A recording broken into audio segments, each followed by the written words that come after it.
Hello, my sesh gremlins. I'm just dropping in to say I've teamed up with Cup Kings. I'm now an affiliate. You can go to www.cupkings.com.au/TSWS, theseshwithsav, or you can just go to www.cupkings.com.au and in your checkout type in TSWS and you'll get 10% off every one of their products. If you know me, you know I love nothing more than getting on the piss and saving the environment. So, drink responsibly and save a fucking turtle. These premium metal cups, dishwasher safe, dope little equipment like carry bags, bowls, whatever. Go to the website, lash out, save the environment. Unless you hate the environment, then you can keep using those plastic cups. Otherwise, get on this. The TSWS will help you out. Cheers, boys. But that is not the cloth from which he is cutting. That is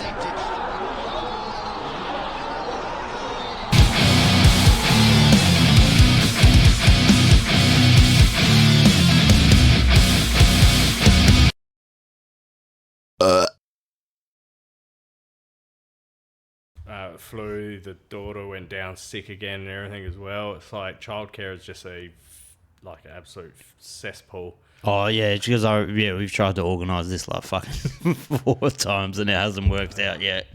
Yeah, so I was like, nah. When I knew that we were all sort of like getting well, I'm like, nah, this is going to be the best time because I'll probably get sick in a week's time again. Yeah. So. No, that's fucking good. And we're on, by the way. Sick. We're on. So for anyone who doesn't know, this is Lee. What was your last name? Lee Stone. Lee Stone, the owner and creator of Shifty Lizards Brewing. Yep. And I've knocked a couple back already, and fuck, it's a good beer. It's refreshing. It's fucking sessionable. It is very sessionable.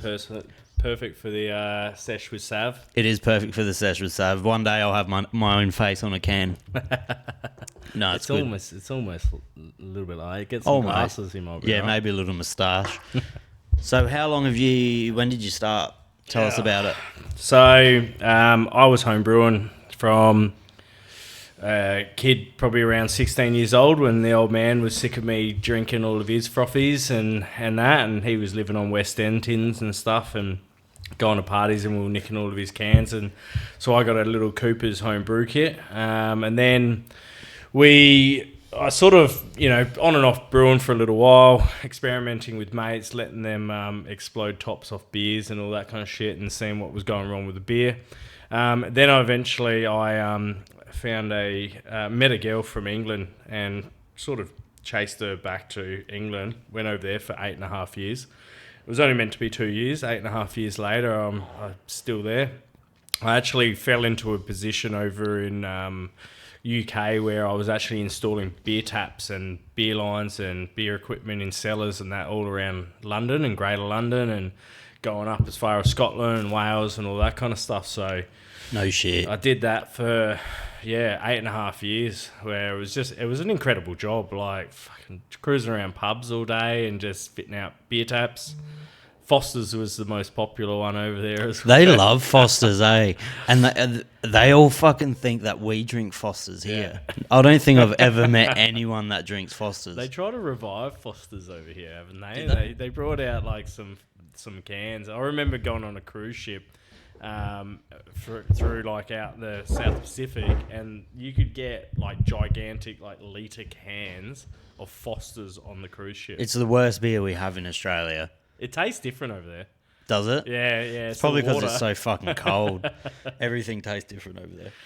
But so I did all that shit. I did that for a fair while. I kept brewing over there, and then eventually when I came back in 2000 and around about 2014. I went and did a bit of 6 months of backpacking through Europe and Asia and Southeast Asia and all that kind of stuff, and prepping up, drinking a lot of piss. Pretty much, yeah. Like, Philippines was insane for that sort of stuff. Really? Yeah, it's such a you go to a place called Boracay, and it's just like a party beach.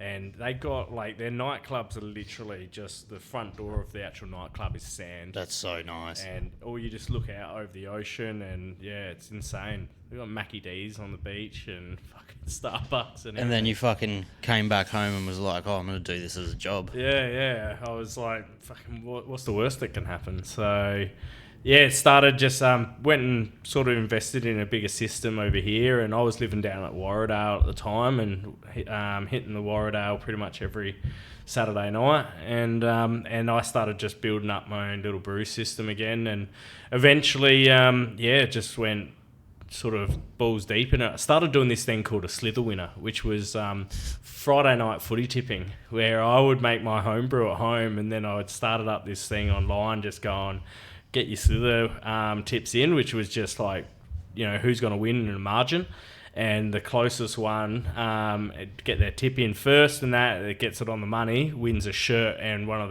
my home brews. And that went from about 10 like people getting involved in that. I was texting mates going, oi, can you put in a tip just to make it look good? Yeah. To within by the next season, we were up on 150 to 200 people putting their tips in every single week. Like, Do you still fucking do it? No, we had to stop it off the back of COVID. We were doing it up until COVID, and then we just dropped it because it was just like, it was time consuming because somebody had to sit there and monitor it on a Friday night. I was going to say, that would have got pretty big. Yeah, you had to go through everyone's messages. You had to make sure who was the first one. If multiple people got it, we'd go, oh, you can have a free pint, you can have a free pint. But we had to make sure the first one that got their tip in that was accurate, that got their, got the prize. Yeah. So it was pretty hard to monitor, and me and Danny both didn't want to do it on Friday night when we were already sinking beers, and 10 o'clock at night trying to filter through all that shit was just like, nah.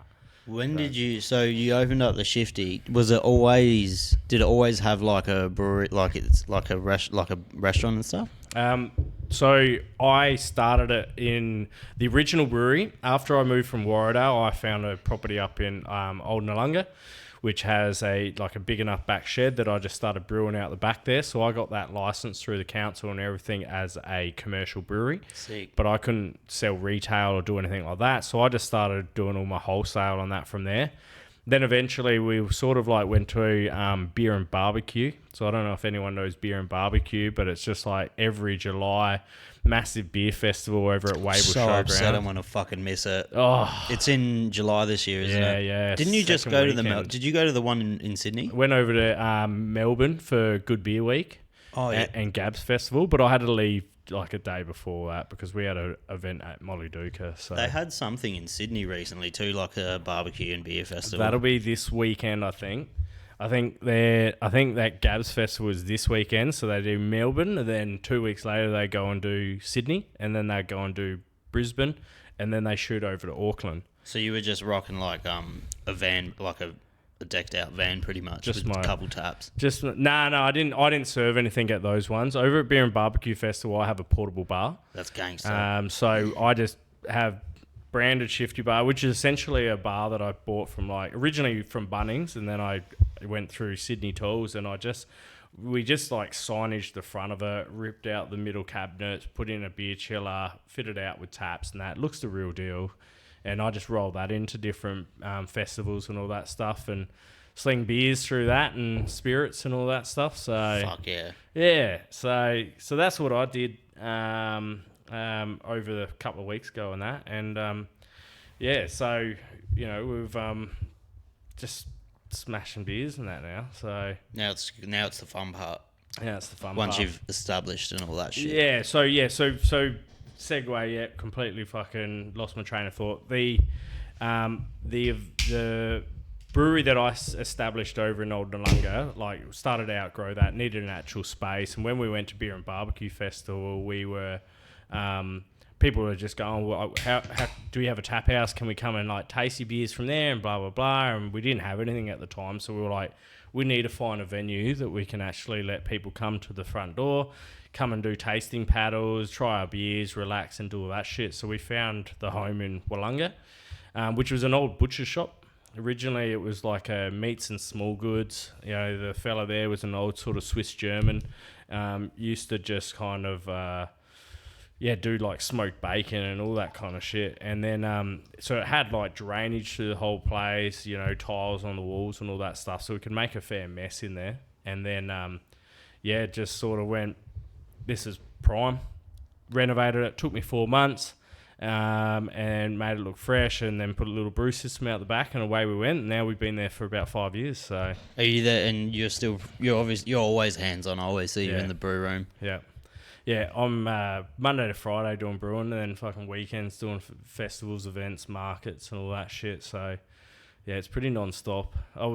First 2 years in that place, I reckon I had 10 days off in the whole year. That's fucking crazy, but that's why you're successful though. Yeah, well, that's why I was like fucking lost all my hair. But beer is a different game. Like it's a big and you. When did you say you got into it? About 8 years ago. Yeah, so that's basically when the boom of crafty started. Yeah, correct. Well, at that point we had Smiling Samoyed, we had Vale Brewery or McLaren Vale Brewery. Is that Vale Ale? Yeah, Vale Ale. So are they still around? Yeah. So the story behind them guys, essentially, from what I knew, they never had a location in South Australia, and they were called Vale Ale, and they were manufacturing everything over in Sydney through a contract company, which was why they were all in bottles at that point. And people were like, you're called Vale Ale, but you're not actually in South Australia. So they went, fuck, we need to actually start up a venue in South Australia. So then they did like Vale Ale, and then they started going, we're actually making more than one beer, so we'll call ourselves Vale Brewery. And then I think they were originally McLaren Vale Brewery, and then they changed their name to like Vale Brewery and whatever. They were brewing just in J Drive, right near where Mojo is. Oh, no shit. Yeah, so they were like opposite. I started brewing with those guys when we started doing first couple of our beers, like our pale ale and everything. And then those guys got bought out. So the brothers, one of them, I believe, developed a brain tumor. Oh. Yeah, so there were 3 brothers, and they, at that point, once that happened, they were like it hit them pretty hard, because that one brother, he got through, but he couldn't drink alcohol anymore. Yeah. So it was like, he was sort of just like, it tarnished it for him. It's not really the business to fucking be in when you can't drink. But because I remember they were probably the first. Yeah.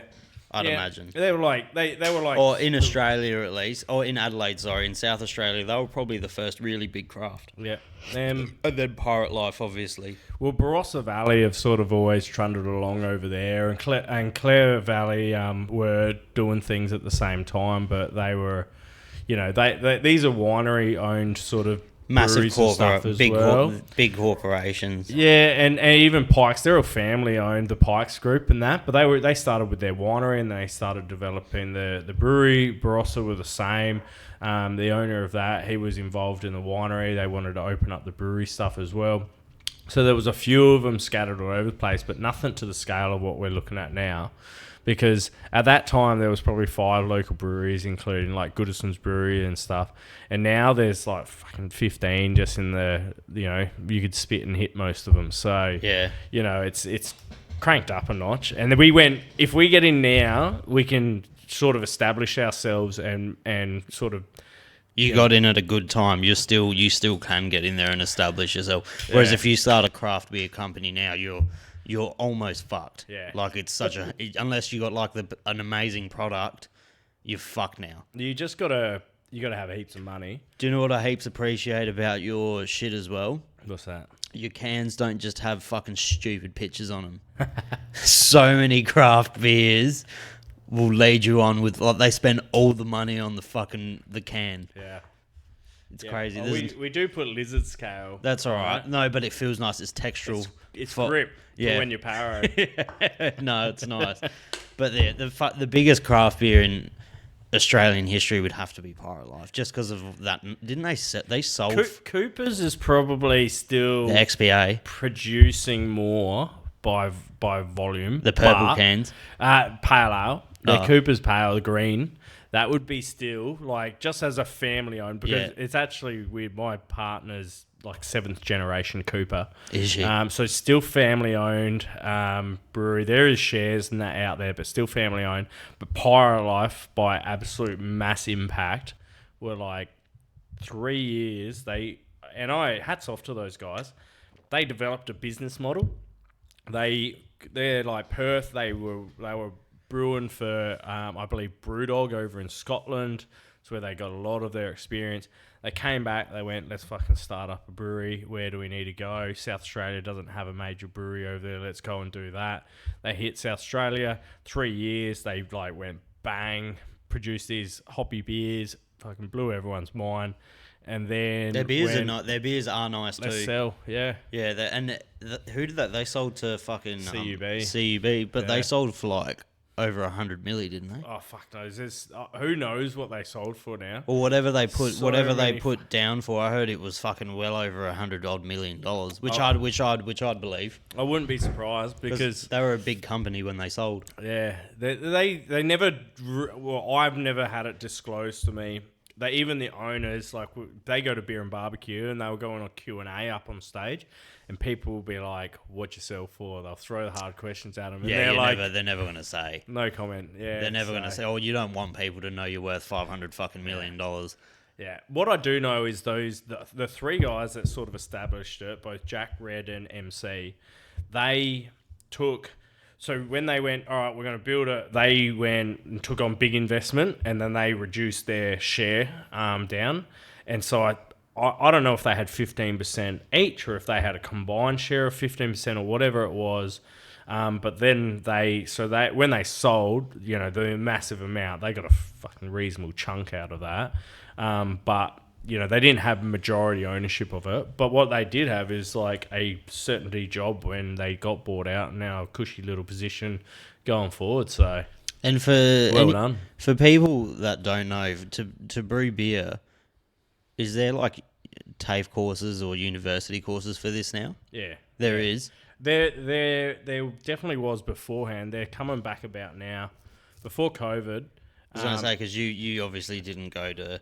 Like, you were just kind of self-taught and then learn along the way kind of thing? It's just streets, mate. Street shit. Brewing in the bathtub. South Australia.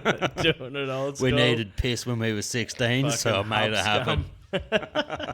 You fucking did well, though. But I imagine there would be fucking people that go to, like, university and shit for it. Yeah, so I think Ballarat have one of the biggest unis for beer to do on a beer degree, which is like microbrewery, Cert 3 or whatever, which is food processing and all this kind of stuff. And then, so you can do Ballarat, which I think is like a 3-year course. They used to have a TAFE course over in Regency, which was like a year-long TAFE course. But the actual, the lecturer quit just when COVID hit, had done it enough. I think he was there for like 11 or whatever years.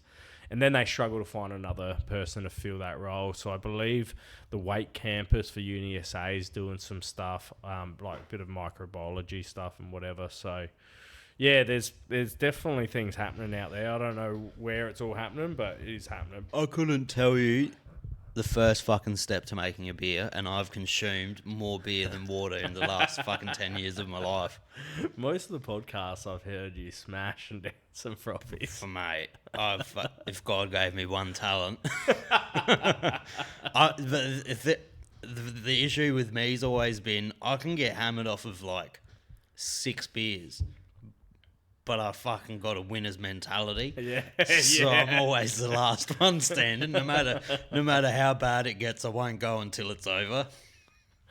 That's what you need, man. Yeah, I've got a winner's mentality. That's the mate that you need at the end of the night as well. I'm always there. I'll always be there. If I'm not there, I'm in the vicinity. I'm somewhere. Yeah, I'm always the one on a trek somewhere. Yeah. But fucking, I've always been interested. I went to a wine night the other night, actually, at Nuri as well. I fucking hate wine.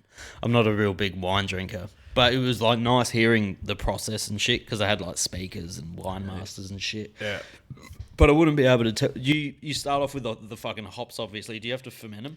So there's a bit of a process. So obviously every beer will be fucking different too. Yeah. Well, most of them, I mean, dark beers and that's all malt driven, so less hops. Session ale's got a bit of hops in it. So malt, what makes it bitter? Hops. Hops is what makes it bitter. Unless you do like a roasted stout, if you're getting that bitterness, that roasty sort of coffee flavour in that, which is like really roasted grain. Yeah. So it's like just cooking grain, you know. The longer you cook it, the darker it goes, which is then sort of that more burnt husk that you get from it. The hops are grown on vines over in America, Tasmania, all parts of the world. It grows about 4 meters high, and it just grows up a rope like fucking 4 meters high, and they develop like little cones. So they're like miniature pine cones that are green. They're actually part of the marijuana family, funny enough. No shit. Yeah, so... Is that why some beers... I know some dudes smoke some. Is that why some beers have like a real fucking weedy scent to them? There's one in particular, there's one beer, whenever I drink it, I always think like, this smells so much like buds. Skunk, yeah. It's the goat beer, Goat. Have you ever had it? Yeah. It has this real fucking strong smell of weed. Yeah. And that's obviously what it is. It'd be, some of them are more prominent. So there's a hop called Strata, which I know is very potent on that stuff. Yeah, some of them reek of it. Yeah, and then there's some that are just all really like fruity and floral and all that, which is the ones that we tend to go for as much as possible within the beers, because that's what people want. But you can get some really pungent ones. Not to the extent, you got to get to Amsterdam and get the real good stuff. But the actual these hop cones and stuff, they can be anywhere from about an inch to a couple of inch longs, whatever. And you break them open in the middle, and they've got like, it looks like one of the like pollen type thing. It's called lupulin, and it's just yellow powder, and that's where you get most of your like hop oils, and that's where you get all of your fruity flavors from, all of your sort of bitterness and that. So you get rid of the husk and you extract like the middle part. Yeah, pretty much. Yeah, well, they will condense them, so they'll run them through machines and condense a lot of it into pellets. So you'll still get a lot of that green in there, or you can have it fully extracted, and you can buy like hop extract, which would be heaps which expensive. is like super potent shit. But it means you only have to dose it in small amounts, and you'll get like maximum flavor. But some of them, people say that it's just too fucking fake. Yeah. You know, they don't like the flavour, get it, because like having that sort of like green matter in there as well sort of balances it. So, yeah. So for like, without giving away your recipe, when you're making the session, you like, this is obviously your marquee fucking beer, the Session Ale. Yeah. Like, go and buy that. Get stuck into it. The Session Ale is probably, so like from start to finish, without giving away, like, what's the process? So we'll heat water to about 85 degrees. We'll transfer it into a mash tun with grain, and by the time it hits the grain, about 79 degrees. By the time we transfer it into a one tank that will have some rakes and spin it around, we'll mix the cracked grain in there. Hits it at probably about 66 degrees. Temperature's fucking majorly important with all this, obviously. All the grain has starch. So all your flour, everything like that is fermentable. Like, you just get plain flour out your cupboard. You can like dilute that, and then you could add yeast to it, and you can actually ferment it. Hence why pizza has like fermentable bases, which you get the sour bases and all that kind of stuff. So you basically combine the water, and which will convert the starch to sugar, so it will make a sweet liquid. And then once you've done it for a certain period of time, you'll transfer it into a kettle. You'll then boil it up, and you'll probably dilute it because you'll have quite a thick concentration of it. So you add some water. You'll then dilute it so you have a less dense liquid, and then you'll boil it. And then once you boil it, you can start to add all your hops and stuff in at various stages. You'll probably boil it for roughly 60 minutes. The earlier you add hops, the more bitter you'll get. The later you get it, the more sort of a mouthfeel, more fruity, sort of rounded notes you'll get from it. So we tend to put most of our hops in towards the end of it. Then we'll steep it for sort of 30 minutes, and at that point we'll load heaps of hops in there, because that's really producing a lot of fruity aroma, minimal bitterness. After that, we're running it at about 100 degrees at that point, and then we'll drop that temperature through a heat exchanger and transfer it into a fermentation tank. We'll get it down to 20 degrees in the space of 30 minutes. Yeah. So I'll boil 800 litres. I'll pretty much get 700 litres over into my fermenter, and in 30 minutes that'll go from 96, 97 degrees to 20 degrees. I'll add yeast straight into that. So you just got real sugary liquid, and what yeast loves is oxygen and sugar. So when yeast starts to eat at the right temperature, which is about 18 degrees, a perfect ale temperature to add the yeast at, it'll start to eat at that. It'll produce CO2.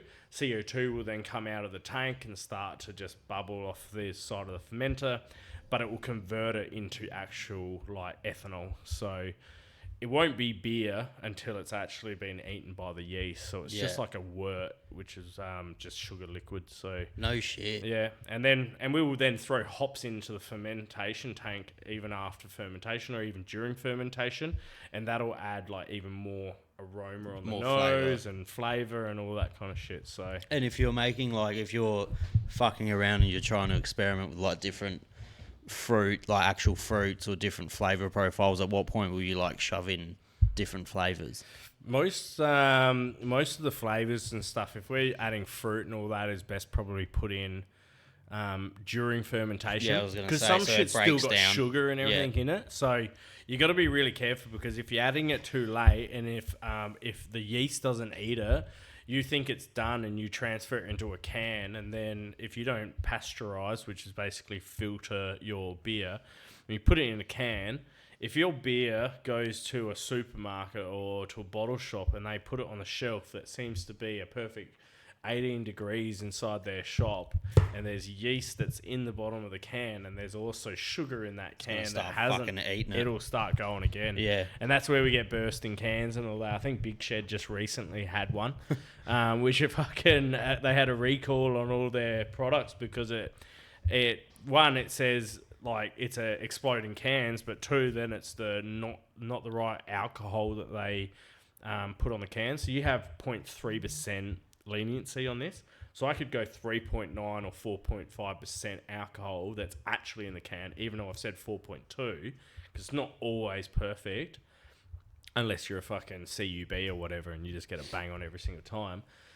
So if you're like well under or well over, then Got to that's recall it's them. illegal. Got to throw them out. Yeah, pretty much destroy it. My cousin just did a job. It was either at Pirate Life or it was at a very big fucking brewery in Adelaide, wherever it was. Yeah. They had like pallets upon pallets of these cans of beer that they couldn't use. And they were going to go off to the dump, and he's like, "Can I just have some?" And they're like, "No, we can't fucking give it." Like they were throwing out perfectly good beer because of a misprint or something. Yeah. Like thousands of cans. Start a distillery. That's all. Get all those cans, crack them open, put them into a fucking tub, get all that liquid, and distill all the alcohol out of it. That's fucking insane. Yeah. Do you package at your shop? Yeah. Your shop as well? Yeah. You do. Yeah. Yeah, we do everything. We've got a little canning line. It's from American Canning. It's a single head filler. We'll do 1,000 litres in a day with that system. How many cans do you do a week? You reckon? Oh, If you had to fucking you got to get the calculator. let me just fucking figure this out. I mean, depends on if we're pumping out 1,500 litres, 250 cases times 16. We can do anything up to 4,000 cans of beer through our place. We'd probably do more if we had more space for more tanks. Yeah. We're probably only capable of doing How many about tanks do you 1,500. run at the moment? We got 3 500 litre fermenters, which I max out. They've got 25% headspace in them, so I'll do probably about 600, 700 litres into it. How long does it have to ferment for?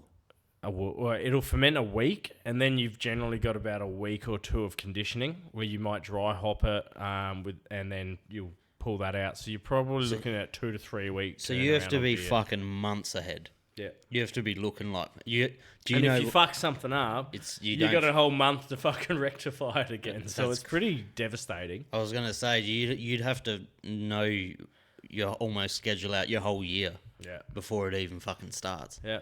That's insane. We at the moment, so come January, we pretty much had our schedule set out till September. And then right now we've probably just eased up on a little bit, so we haven't really done much more in September. We got a new brewer starting as well, which will free me up to get involved in a bit more shit, product development and all that. But yeah, we probably got October. We're probably looking at a hazy or something like that, and then going November to December, we'll see what's trending coming out of winter, and then we'll start to throw some shit back. Do you know what Australia doesn't fucking have? What's that? You never. I don't even know if they make premixes of it, but I had one not the other day. I had one a while ago. What's that drink?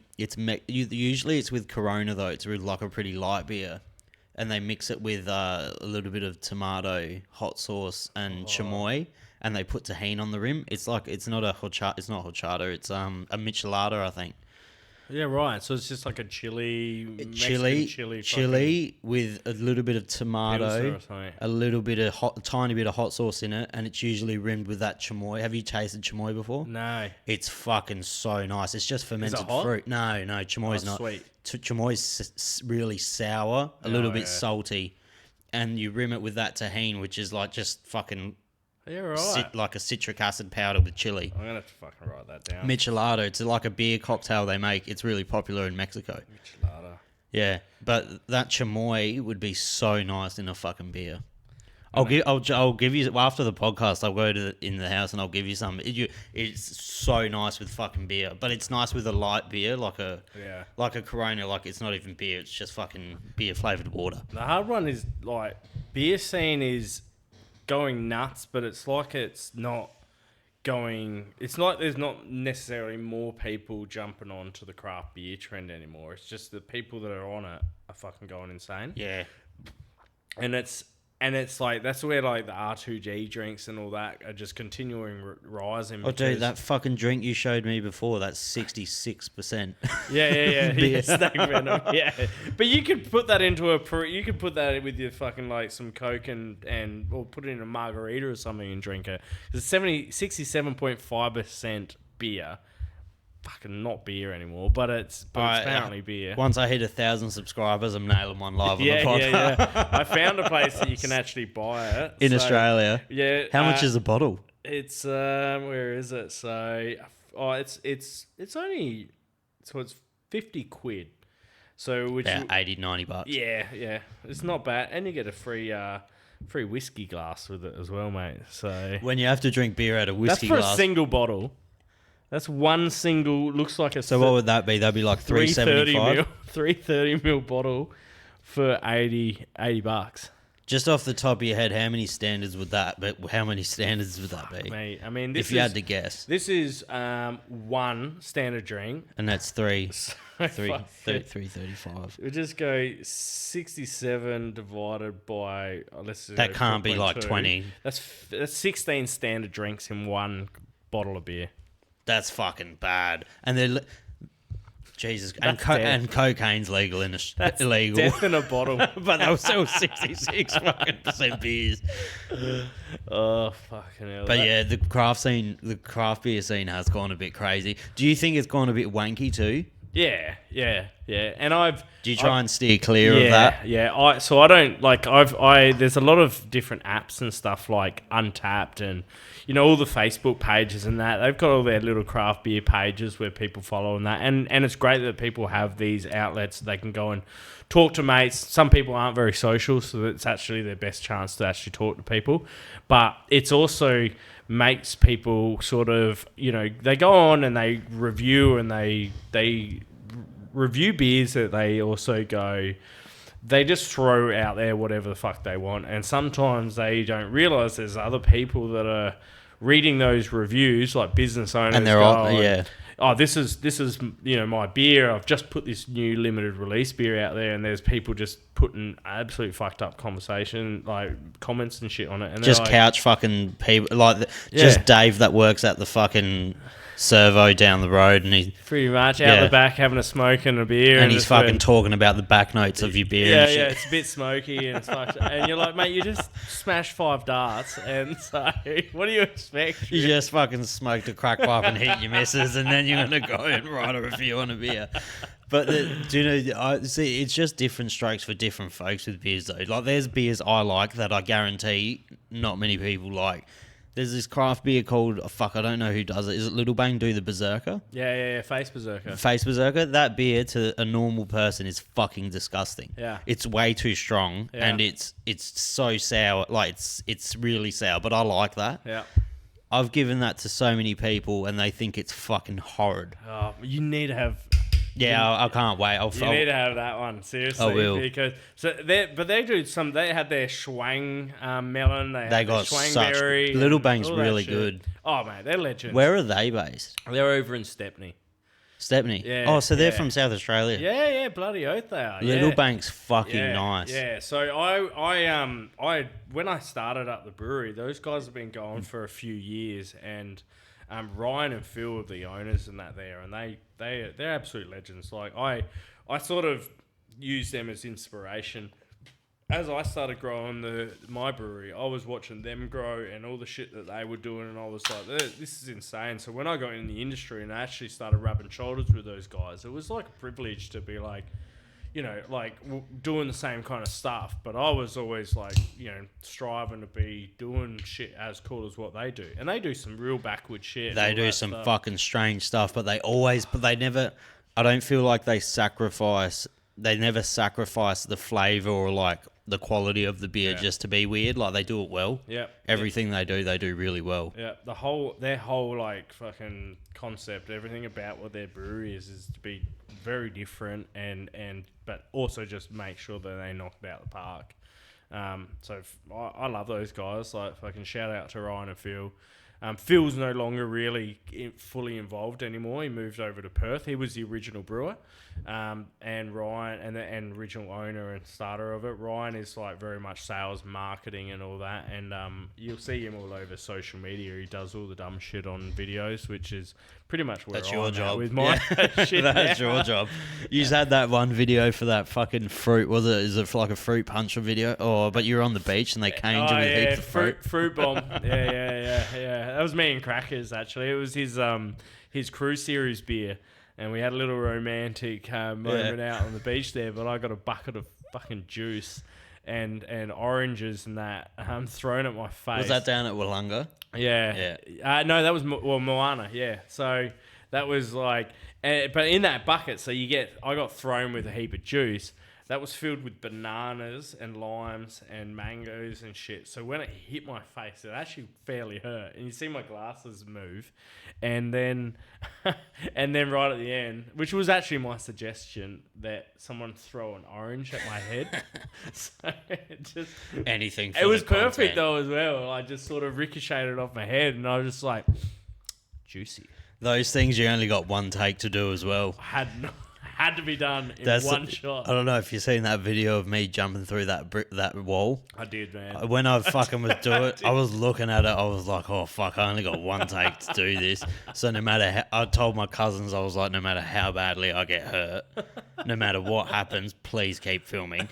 And if I'm laying on the floor for like a minute because I've broken something, just keep filming. We'll cut and edit that. And I'll cut and edit it out. And they were like, okay. And I told a couple of them to get out the room because I knew they'd laugh. So they did it. Halfway through running through the wall, I've shit my pants. So I've like just sort of thought, fuck it, in a split second, and I've jumped head first. And I've like fucking landed on my elbow, smashed my elbow, I've cracked my head on the floor. I didn't know where I was. I've like gotten up and I'm like, oh, and I nailed it like but as soon as he did it, solid. It was good. You can see as like the split second before they stop fielding, I'm like, oh. I'm gonna have to go back through and watch that video. Yeah, it's fucked. But yeah, one take, anything for the content. I did wonder, and I was actually like, when I rocked up, wondering if I was gonna see the hole in the wall here. Do you know how many? Do you know how many people messaged me after that? Like, oh, we're knocking down a wall at our house. Do you want to use our house? I was like, fuck. One of them. It could be a new segment, mate. You just go around to people's house and just fucking dive. I'll do it next time you're gonna reno Shifty Lizard. I'll do it there. Yeah, easy, mate. Are you doing? So you do food, everything there? I've never been. I've got to go down. Yeah, you got to get out there, mate. Yeah. Well, I've seen a bit of a. Is it like pubby, like more pubby style, or? It's beer food.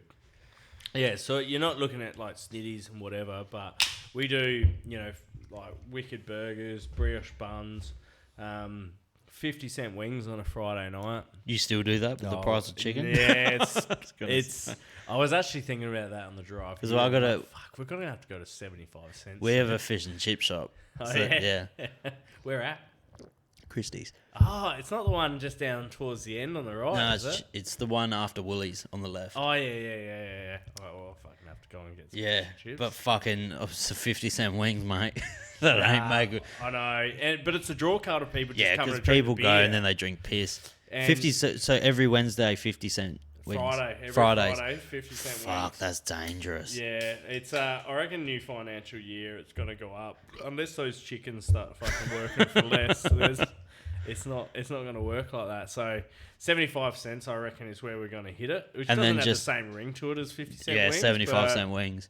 People need to let go of the 50 cents, I think. And then so just like beer food. Yeah, loaded fries, fucking arancini balls. Good shit. Yeah, cauliflower. KFC cauliflower. So like deep fried fucking spicy cauliflower bites.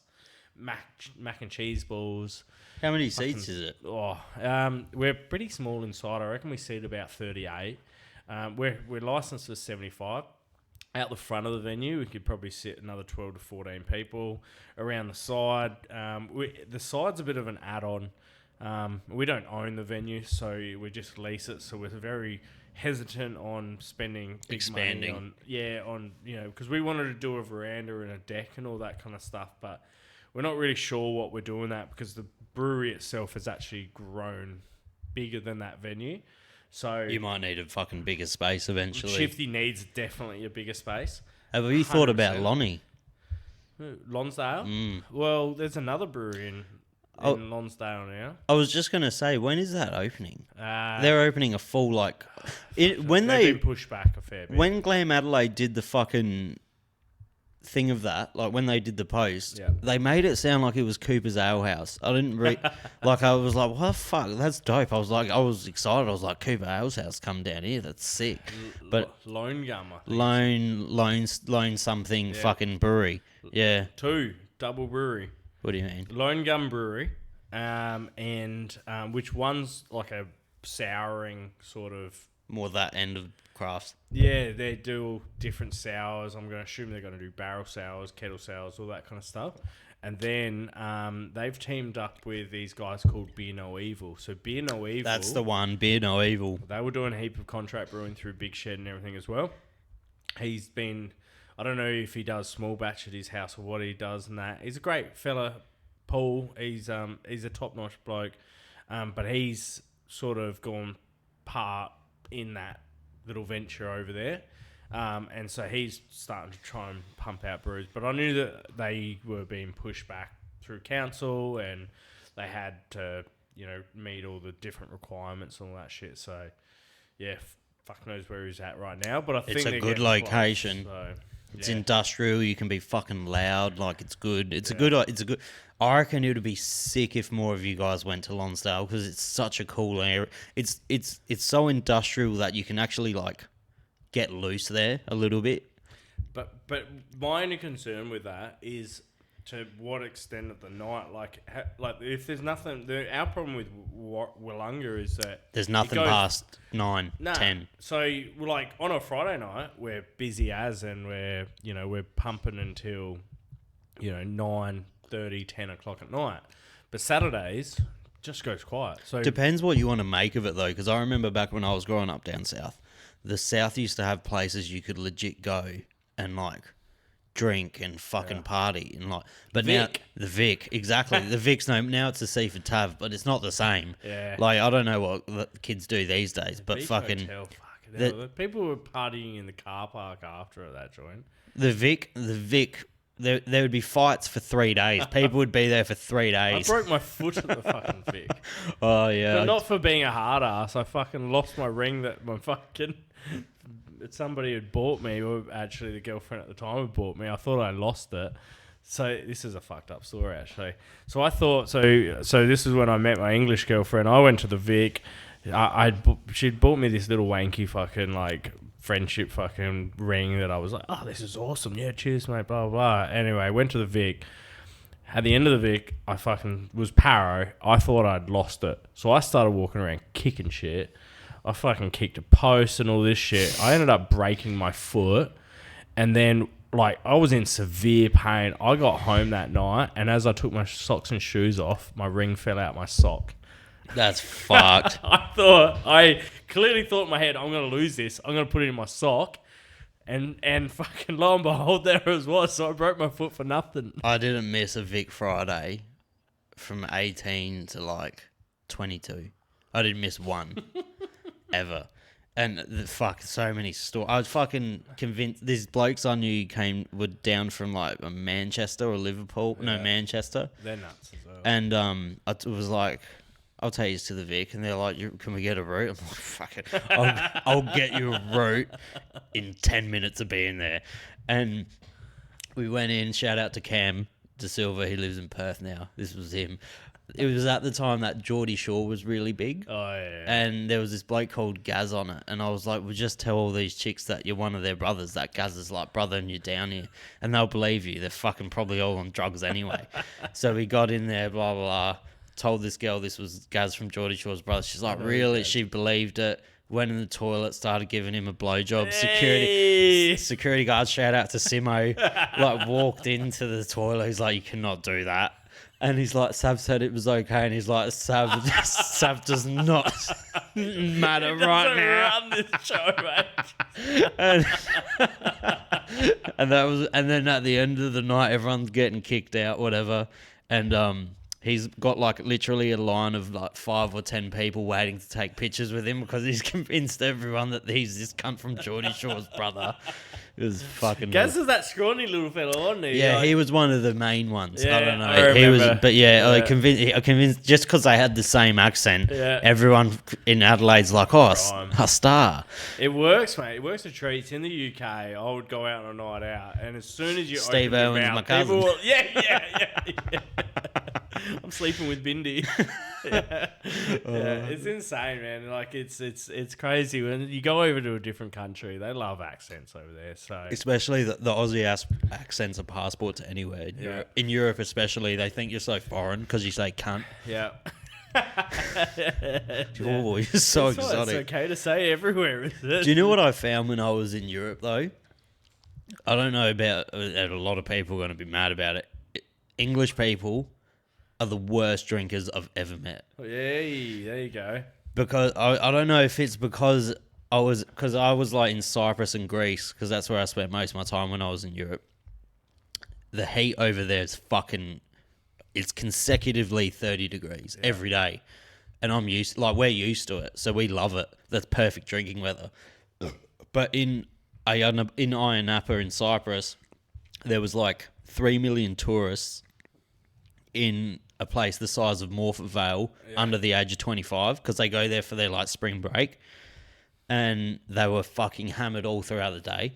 It'd be going out at like 11 a.m. and they'd be pissing on the street. They'd have like 3 beers, but it's because I think it's because of the heat. Yeah, it's that, or it's just utter excitement. Yeah, they just couldn't drink, and I could go like consecutive days and just coast all day and drink. Well, they're imperial drinkers as well, though. Their pints are imperial pints, but they also drink lower alcohol stuff than us. I have had because did a segment where I was like doing fan questions about things that pissed him off, and one of them messaged me. He's like, "It's fucking bullshit that we pay for a pint, but we only get like a schooner." And I was like, "Fuck, it's true. Like, it's so weird that we don't get pint. You can get see on that pub crawl I was talking about. Yeah. You have to ask them if they do imperials. Oh, so that's the thing. Right. You have to ask them because that's what we did years ago. Yeah, we were like, if that could, but not everyone does it. Nah, it's because they just go. Well, most of the places and that they probably don't bother with it because they just know that. The only ones I know of that do imperials, the Woody does imperials of. We got fucking imperials. You do? Shifty, yeah, bloody hell. Woody does imperials of certain beers, I think. Yep. Mikko's does imperials. Yep. Aussie Inn doesn't, I don't think. Fuck knows what the next pub is. I don't know if the middle or top pub do it. Yeah, I reckon they would. They should do some imperials. They would have like the Steins. Yeah, the Steinies. Yeah. You're going to the top pub as well? Yeah, I'm going to leave out the bottom pub. Yeah, the Alma. Is that what it's called? So you got the Alma, you got the middle, and you got the top. The middle's Wollonga Pub, Yeah, and the top is the Bush Inn. Bush Inn. Yeah. Yeah. And then how far are you from there? So we're in the middle. So for anyone who doesn't know, me and my Breaking news. mate Chris, 10 years ago maybe, when HQ was open on West Terrace, for all you youngins that don't know what that means. We started at the Stag on the bottom. We started at the Stag on the bottom of Rundle Street, and we did a thing called Suit Party where we dressed in really nice suits, and we tried to sink 20 pints on the walk to HQ in 20 different bars, and we fucking did it. We needed like performance enhancing substances, and we got in fucking trouble along the way. It took us like 9 hours, but we did it. And we want to recreate that for a video in the south. And I was like, there's no way there's 20 places to fucking drink down south. I had to cut out like 10 places. Yeah, there's a lot happening, man. There's fucking heaps. You could spend a bit of time in Aldinga alone. From here to like where you are, Wollonga-ish area, Yeah. there's like 40 places. There's there's like fucking 25 pubs alone, just pubs. You know what your battle's going to be? The toilet, Piss. the toilet break. Nah, yeah, but that's fine because I'll just piss out the car. That's fine. I remember as kids fucking going to the fucking city with all the boys and we'd be pissing out the side of the bus. Yeah, you got that. It's not as hard as you. The hardest thing about doing the 20 and 20 is the amount of liquid it is. Yeah. It's the just that is. See, it sounds, when you say it, it sounds easy, but it's like doing 100 shots in 100 minutes. It's not easy. Don't even. Have It's you not tried easy. it? I have, yeah. I do know I've never finished it No, not many people do. because. So for my 18th birthday, the day of my 18th birthday, me and my mate were like, "Oh, let's try it. It's easy." You get to like 10 and you're fine. You get to 20 and you're fine. As soon as you get to like 28 to 32, you start missing shots. So you got to double up. You get distracted. And then you get distracted. And then by like 50, you're plastered. And then by 65, someone's thrown up and they're asking to pause it so they can go take a piss. Yeah, because they're getting forced to put that next shot down. They're like... The closest I got to 87 when I was doing it with my missus, and she stopped after like 40, and I was like, no, this is personal now. I've tried it 3 times. I need to do this. Yeah. And it got to the point where I was up to like 70, and I was so crook because I was drunk before we started. Yeah. And I was in the toilet profusely vomiting, and I was making her carry the phone into the toilet. So between vomits, I'd quickly nail but I could only get to 87 or 89 it was. It's so hard. I see a new podcast coming up then. I've always wanted to do it on the podcast. It should be clearly, if you cannot have like it laid out. Would you do it? Would you lay out? Because every do it. But do you do it? Do you pour them or do you lay out the 100 and let them go warm? No. You got to do them. You got to have somebody dedicated to pour. To pouring. So you're just sitting there, Chatting. You could literally chat, and then someone's just like, bloop, bloop, here you go. And you just have a timer. So somebody, and then it'd be like every minute that timer goes off, bang, you gotta go. It's so hard. To keep you in line, because eventually it'll be like, I need a piss. You only got a minute, go. And then it will be like double catch up, and it will go, But I mean, 100, you're looking at what, 30 to 50 mils of beer. I think we worked it out. It's only 9 beers. Yeah. But it's in an hour and a half. That's 9 beers is still, it's But 9 beers in an hour and a half isn't like, I've done that before and not been as drunk. Do you know what the science is behind it? I figured it out. What's that?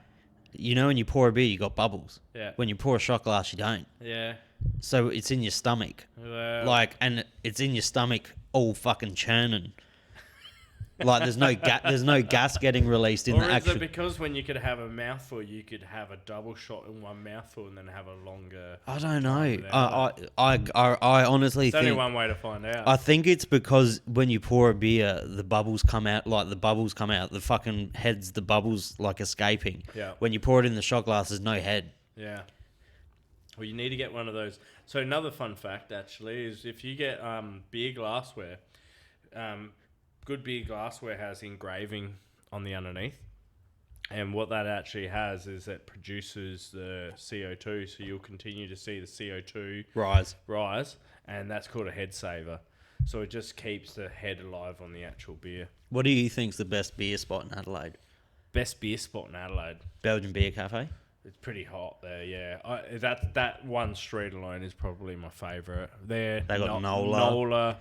Yeah, Nola, Belgian Beer Cafe. They used to have a place called Hidden Beer Tap House or Hidden What's the street called? Brew Tap House or something like that. Something Place? Yeah, we'll go with that. Go with that. It's on Rundle Street. It's Yeah. in an alleyway. Yeah. It's that is prime. I love the Belgian Beer Cafe. They got my favourite beer there. It's Creek. Creek, yeah.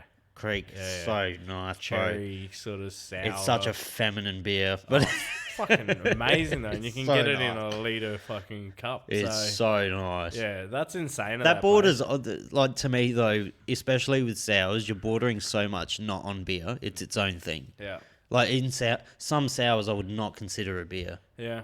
Jacob had You won't consider that a fucking beer. Jacob had a beer on tap at Nuri. Yeah. It was a watermelon beer, but it wasn't a sour. I was expecting it to be a sour, and it helped throw me off. Yeah, right. It just tasted like wasn't a Pirate Life watermelon fruited beer or anything. Well, he is kind of sponsored by Pirate Life, so it must be. There's But it didn't taste like beer, and it didn't taste like a sour. It was really in between. It was very fucking weird, but it was nice. Yeah. There's Pirate Life brought out a range of like fruited beer.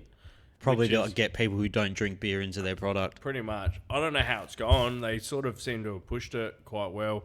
I think it was like a lime and probably lime and lemon or whatever, and then a strawberry and the watermelon one was whatever. nice, but it wasn't beer and it wasn't a sour, so I didn't love it. Like, I couldn't drink more of it. Yeah, you're confused. Yeah, I was fucking non-binary. I was non-binary about it. Yeah, sweet. No, yeah, fucking. I don't know. The beer, what we're making and shit at the moment, we're trying to experiment with a variety of different shit, but you know. Fuck you, now. This is the first time I'm fucking. Mate, see, I'm a brewery owner. I'm not an alcoholic. I own a brewery. All right, I'm an entrepreneur. When you were coming here, I was like, maybe I should ask him for a job. Bubble tester. It would justify everything.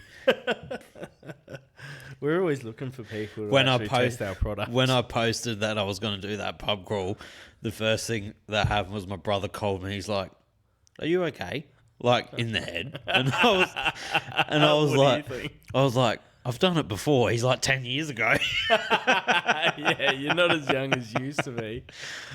Oh fuck! I want to see how that goes. Actually, I'm actually looking. You'll forward see to it. firsthand. Yeah, fucking I will not be there, mate. I will not. I'll give them a warning. They'll send out a smoke signal. I'm still figuring out the logistics of it. I'm like, fuck. Which pubs? I'm planning it so I'll go to the pubs that I don't give a fuck about later. Yeah. Because I'm never going to be allowed back there again. Nah. Ever. You're going to have to change your look if you want to go back there. Which is pretty hard with this fucking this schnoz. Even in time when you fucking have kids and shit and you walk back in there and be like, "Oi, mate, no, you fucked it. You completely fucked your To opportunity. the first 12 pubs will be legends. Yeah. To the last 8 will be banned. Yeah. I'm expecting that. So I imagine it's going to all go wrong at Fleet Street Social. That's when it'll go wrong. I haven't been to Fleet Street. Because I promised yet. Jacob that I would go to him before I went to Fleet and Port and Lunga Hotel, so I was less drunk. Yeah. So I'll go to Fleet's last. But at some pubs, just to minimize the amount of liquid, we're going to do... Like, there's 2 or 3 pubs where we'll do a cocktail or a shot. Yeah. And you have to hit a feature on the pokies at the Lonnie Fucking hell. to progress on. Jeez, you could be there a while. Nah. It's Easy, $100. Just 1 cent spins. Just nail it. You only need one, don't you? Yeah, you only need withdraw everything else out. you only need to hit the feature. It doesn't matter if you anything else. You just got to hit the feature. Take winnings. Yeah. Yeah, it'll be fucking... It's going to be a good one. But there's so much going on down south now. What's happening in Lonsdale? I haven't actually been to the Lonsdale in ages. it has not changed. Not changed. Nah. It's just all It's canneries. isn't it family owned? I'm I pretty. would imagine so. They're not part of a group or anything. No, not that I did know. hear that the Christie's has a $10 million upgrade coming, but they also spent $5 million on a fucking playground. That is Go. between. Sorry for anyone who likes them. Port Noarlunga and Christie's are easily the worst pubs down south with the best locations. Yeah. Port Noarlunga. They should be Hotel. they should be the best pubs. Oh, they've had some bad staffing in that apparently there, and they used to be owned, and they got bought out by one of the bigger guys and stuff, and I don't think they have been necessarily improved. But why isn't that pub 2 stories? Why can't you overlook the fuck? Do you know what I mean? Yeah. Like, why don't you overlook the water when you're drinking? Yeah. Or even the Christie's. Why isn't that 2 stories? You can see the fuck. Like, it's just stupid. Yeah. It's so dumb. They wasted their money on a fucking playground for It'd be children. council. It's a pub. It'd be on Coringa Council though. Honestly, like I've really battled with on Coringa Council. I've got some friends and stuff in there, but it's also they've got a lot of tight rules on all of their shit there. They got a lot of like hoops to jump through and that. So we're talking about moving our brewery to another location. But we know that as soon as we go up against council, we're going to be up against some really, really strict rules of wastewaters and all this kind of stuff. And I get it, but to the point that like they are like very like we're going to have to probably change all of our toilets and all this sort of shit. It'll open up a can of worms. So like they have really like when you go down to like the Marion Council and all that, they're not as strict as what. That's why there's better things there. That's why there's better shit down there. Exactly. Though. But when you like the Onkaparinga Council's fucking useless. They tried to do a massive upgrade to Beach Road on Christie's Beach. Yeah. They just planted these fucking trees in the middle of the islands. That's all they've done. Yeah. The shop faces are fucked. The car parks are fucked. For some reason, there's no pub on fucking Beach Road. There's nowhere to drink. Yeah. There's 17 of the same business on Beach Road. Yeah, there's fucking 12 hairdressers on Beach Road. No, and everything's all fucking back off, isn't it? So you got to like go in, and then you've got to like It's everything's fucking got a car stupid. park before the shop. It's when the stupid. shop should be up the front with the car parks around the back or something like There's that. a fucking restaurant that no one goes to down the bottom. Yeah. Turn that into a pub. Yeah. Cut off, make it, you can't fucking drive there. Make it like Glenelg. Make like a pier. Like, it's just stupid. Yeah, I'm we with got you the with best that. beaches down here. It's you it's think such an up and coming fucking street. those beaches down the hill, they're horrible. Yeah. Like, fucking Glenelg is disgusting Yeah. compared to Moe's. It just gets caked with fucking seaweed and shit all the time. But they had the money put into it. That's why they're Glenelg. Yeah. It's a shit beach. Like Christie's Beach or even O'Sully's, it's heaps nicer. Yeah, it's a tourist attraction for fucking. But what I hate with Glenelg is that you go to interstate and you see all of the fucking restaurants and shit that are all beach facing. It's all such a great atmosphere. You can you have a restaurant and then you've got like a walkway and then you've got like another fucking, 70 square meters of like restaurant space where they put all their tables and then, blinds, and then you can look out over the beach. We don't have that in fucking Adelaide. There's nothing really that cool. You can go to Henley and it's got some nice little places and that, but it's all a lot of the houses sort of like take up that space, but you just don't have that really fucking cool draw card. Even in Henley though, the food, the closer you go towards the coast in Adelaide, the shitter the food is. Yeah. There's never More expensive it gets. Even in Glenelg on the pier, the food's fucking horrible. Yeah. All of it's shit. Like, they got the oyster bar. It's shit. They're all pubs. They're all fucking got pub food. Yeah. But there is like. What's that seafood joint right at the end of the fucking Sammy's? Is it? Yeah. Sammy's Marina or something like that? That's a glorified fucking Been pub. there in years. That's a pub. Yeah. Yeah, with There's some fucking pub seafood. There's some bangers down in Wollonga and shit now though.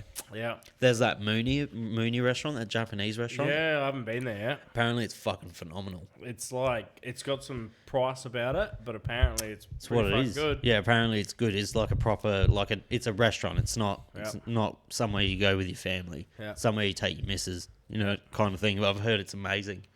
And all the cellar doors opening and shit. Yeah.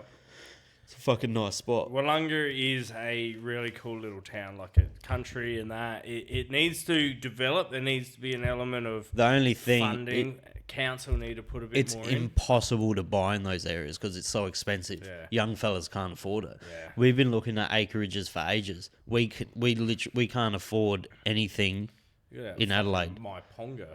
Even that, fucking 800 grand for a fucking acre. Yeah. It's taking the piss. Yeah, it's the whole. I mean, me and the missus were looking at houses out towards Aldinga and Sellex and all that kind of shit. And as we were looking, this is off the back of the COVID sort of hit. It's fucked. And we were like, oh yeah, we were looking at a house. It's going to be $600,000. All right, it was $150,000 overpriced than what really it should be. And then we were like, all right, so the repayment's going to be this. I mean, me and the missus, we pay less than $400 on rent at our place in Old Nollunga for a 3-bed house sitting on probably about 600 square. And we're like, it's a good little property. And we were looking at these houses, and we know if we bought the house that we were trying for, we'd be paying, 600 on rent plus another probably even 500 on freaking the interest and shit. Like If you $900 odd dollars or whatever it might have been. If you bought a property though and worked off of the property, is that a business loan or a house loan? That's a weird. You'd have to fucking go to like someone smarter. Someone smarter than me. Because there's probably like an easier way to do that. Yeah. Because you'd be working but for it becomes a commercial and then a residential place, and that's where it gets hard. Like you can't combine the two. Well, you can, but only in certain spots. Like pub owners, they're great because they'll have a 2-story property half the time, and they will have their residence upstairs, and then they'll have their commercial business downstairs. Yeah. But it's really difficult because I couldn't have a retail tap house when I was in my old Nollunga venue. I couldn't have had the brewery out the back and then created like a little tap house space. They wouldn't have allowed that because all of a sudden you're starting to go, all right, you're going to have people coming into the street. It's going to get a busy street and all this kind of shit. So it's all restrictions, and that comes back again to council. That's why it's so hard to be a successful business owner now, though. There's too many restrictions. Like back in the fucking 60s, 70s, 80s, 90s, there was none. There was none. Restrictions of tax. And that's when people made money, though, in the 60s, 70s, 80s, 90s. Bring back the good times. Mushies, fucking all sorts of cocaine shit. just came out in the fucking 70s. Hell of a fucking time. That was better. That was what the good thing about the UK was. It was fucking a lot cheaper over there than it is over here in Adelaide. Yeah, I came back and they were like, "Oh, it's $300 here." I'm like, "Are you fucking kidding me?" My mate's over on his honeymoon right now, and he just sent me a price list of like stuff over there, and I was like, "It's crazy. It's like 40 quid for a fucking gram. It's still cheap." Oh, fuck! I was like, Jesus Christ, that's just insane. Yeah, but they love the ketamine over there. Yeah, apparently. Yeah, but it's like, because they can get everything at the same price. So Are what's they going to fuck you up the most? So are they miserable cunts over there? Yeah, 9 months of the year they are. 3 months they're really, really good. Well, when it's fucking 16. When it's warm. When was it last year? They had days over 40. Well, they were all sweating and they were all locked up at home. People died. Yeah. People legit died because they didn't have the infrastructure to deal with the heat. I shouldn't laugh, but It's true. that happens, yeah. Yeah, because as soon as it hits like over 25 in the UK, they don't have the fucking infrastructure to deal with it. So they just die. All the pasty bodies, they fucking melt and they're like, but they don't go outside. They try to go to the beach and then they ruin it. So when they get the next hot day, they are still crispy from the last one, that they don't go outside again. So. The English people in Europe are funny as, because they're red fucking. They can put on all the sunscreen they want. You need to go to one of their fucking beaches, right? So it's like, isn't it just rocks? They're all rocks, and so just example, you're like, oh, what a fabulous beach, and then you go, oh fuck, I'll put my towel here. It's fine. Oh, that's fucked. Yeah, it's not enjoyable. So Brighton Beach is actually that's their biggest location. one, isn't it? Oh, it's the funnest spot. it's so diverse. They've got like. Did you tour there for a while? Yeah, 8.5 years. 8.5 years of fucking England. So when I went to Brighton, I was there for near enough 2 years, back and forth, because my home at that time was sort of over in a place called Houghton Regis, which is towards Luton. And I travelled down to Brighton like fucking every single weekend. And it was just wicked, like the music life, everything. Something happened every night around there. It was so busy. Pubs were everywhere. Always something pumping. So I was like loving life and that there. But then you like, as soon as it got warm, you go down to like the Brighton beaches and they would have their pier and they've got like all this shit happening out on the pier and they've got their big like fucking like miniature London Eye thing down there as well. And fuck, I regret never going to the UK. They had the music bar that was like... I've always wanted to go to the UK. Oh, it's insane, man. Like, you need to do it. Like, it was just such a fun spot. As a chef, because before I was in kitchens my whole life. Yeah. And I always wanted to go to the UK to cook because I love the food culture over there is insane. Like, they got really nice produce. Like, it looks legit, and Scotland looks nice, Ireland looks nice. It's also close. It's also close. You can just get on a fucking plane and you'll be in fucking France in an hour. Yeah. You know, it's fucking crazy. Yeah. It's just it's so different to Australia. Europe in general, if you've never left Australia, you've no fucking clue. Yeah. You have no idea what the world's like. Well, I got a fucking passport off the back of it. So I was like, before I leave... Are your parents English? No. I was just there long enough that I went, all right. You have an English passport. I got a dual citizenship now, so... Does that mean shit because of Brexit, though? Yeah, it's fucked now, so... Oh... There's no point in fucking having it. Wasted a lot of money. Is that what that means? Yeah, so Brexit and that means now that... So they fucked us. Yeah, like, I was like, sweet, I can travel Europe, part of the European Union, all that shit. I want. I can just go, sweet, not needing to worry about anything to do with fucking, visas and all that shit. And then Brexit happens. I think there's some still leniency. I think they've got a connection or whatever, but it's just... It means that I think if I wanted to go to, say, like, just Germany or whatever... or France, I would have to apply for a visa and get a certain amount of time over there. They tried to draft me in Cyprus while I was there. Oh, yeah. I was like, what the fuck? I've been there a bunch, and the last stint I did was like 4 weeks. And I went through the airport, and they were like, oh, you have to do service. And I was like... They do it because they're dirty little Greek cunts. And they want money. Like, they know that you'll pay your way out of it. Because my parents are both born there, blah, blah, blah. I don't have a passport, though. I'm a dickhead. I should have got a passport when I was younger. And they're like, oh, you've spent X amount of time here. You're going to do service.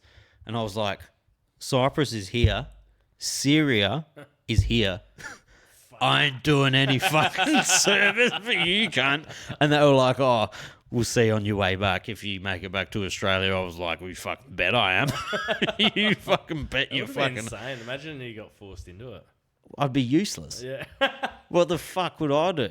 Most of the comedic relief. That's it. That's all I'd be able to do. I'm not going to I don't know what the fuck. That would be the worst country to get drafted in. Because it's literally a stone throw from fucking the Middle East. Yeah, and then you're dead. And this was when all that shit with fucking, like, Syria was, like, big. I was like, nah. Is it still big? I don't know. Yeah. Fuck.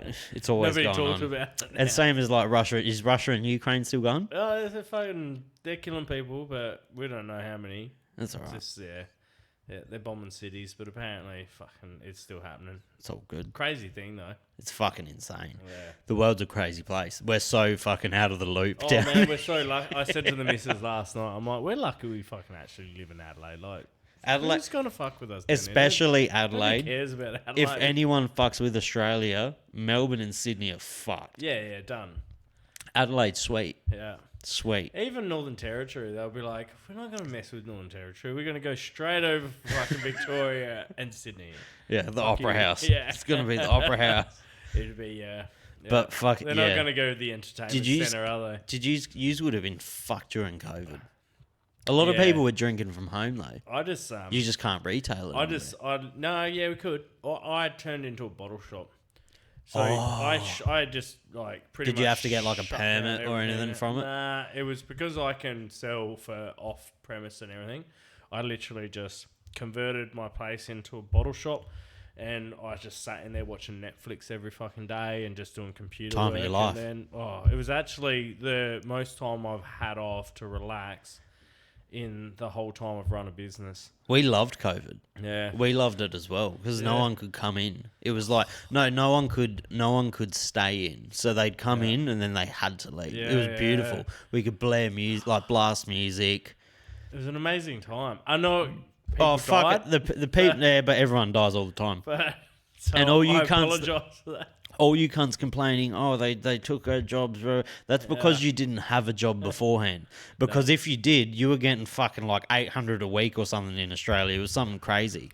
Whatever that job keeper was. That People was got a pay rise. People with no jobs got a pay rise. the Centrelink jobs. people got like triple the amount they usually get. I remember a mate who does signage and shit. He went out to Elizabeth Shopping Centre and he had to go like when COVID and that hit. And he said this is in July, they were having Christmas in July in Elizabeth Shopping Centre. People were walking around with TVs in their trolley because they just got the fucking They got increase. They got the fucking- payout like $750 hit or the whatever. jackpot. So they were out buying fucking big screens and all that kind of shit. So Kmart and that were cashing in because all these bogans had fucking this extra cash. That makes you think it was fucking all for like. I'm not like a massive conspiracy guy, but fuck, it really benefited big corporations. Yeah, It really did. Yeah, and the desire and the want to fucking like get all this shit like China. I don't know. I They fucking discontinued the one they gave to old people, the jab, whatever that jab was. They discontinued it. Moderna. They fucking got rid online. I don't know, but they did. They discontinued one of the major three, whatever. They got rid of it because it's not good. Yeah. And cunts have had 6 shots of it. It's fucking crazy. It's in you now. It's in you now. Yeah, it'll eventually, sort of dilute into your bloodstream, and you'll be alright. It's alright. 50 years time. Well, you'll be almost dead then. But if you're almost dead, this will knock you off. It's a fucking sketchy time. It's an interesting time to be alive, though. Yeah, created a bit of a fucking shitstorm, didn't it? And made people start just questioning everything. Do you know what about goes life. in my head? What's the next thing? Oh. Because there's always something big going on in the world. Like we're pretty cruisy at the moment. We haven't had a major Event. since the war. But Russia even and Ukraine. that wasn't like world stopping. I reckon the next thing is America and shit are talking about getting rid of cash, and I think Australia might follow suit. I reckon they'll phase it out. Let's make a prediction then. 2030. I'm going to say that a nuke is going to be dropped 2025. A nuke. Oh, we're making predictions on the next thing. Just something crazy that's going to All happen. right, a nuke on 2025. What country? China? It's going to be Or Russia. Yeah, China are going to have dropped something. Oh, it's not going to be on America, but it's going to be a statement one. Maybe. Us. We laugh. It's Fuck gonna that. be us. It's gonna be fucking us. It's going to be Sydney. It's okay. I told my misso, I was like, a year ago, I was like, we got to start learning Mandarin. It's complicated, mate. It's not even like you just learn Mandarin. I travelled China for 2 months, and from fucking north, like east, west, and south, It's different. It changes everywhere. I'll learn every single one of those motherfuckers. If it doesn't And if you can learn the fucking like the script, then be my mate. You're a fucking genius. I don't know. All right, my prediction is the next big world event. No, AI. AI is going to fuck some people. Yeah. Because it's going to be able to do anyone in an officer's job in That's like probably not fucking a bad 2 one. years. It's fucking people right now. By 2025, which is only 3 years, 2 years? Yeah. 2 years. Fuck. All right, 2026.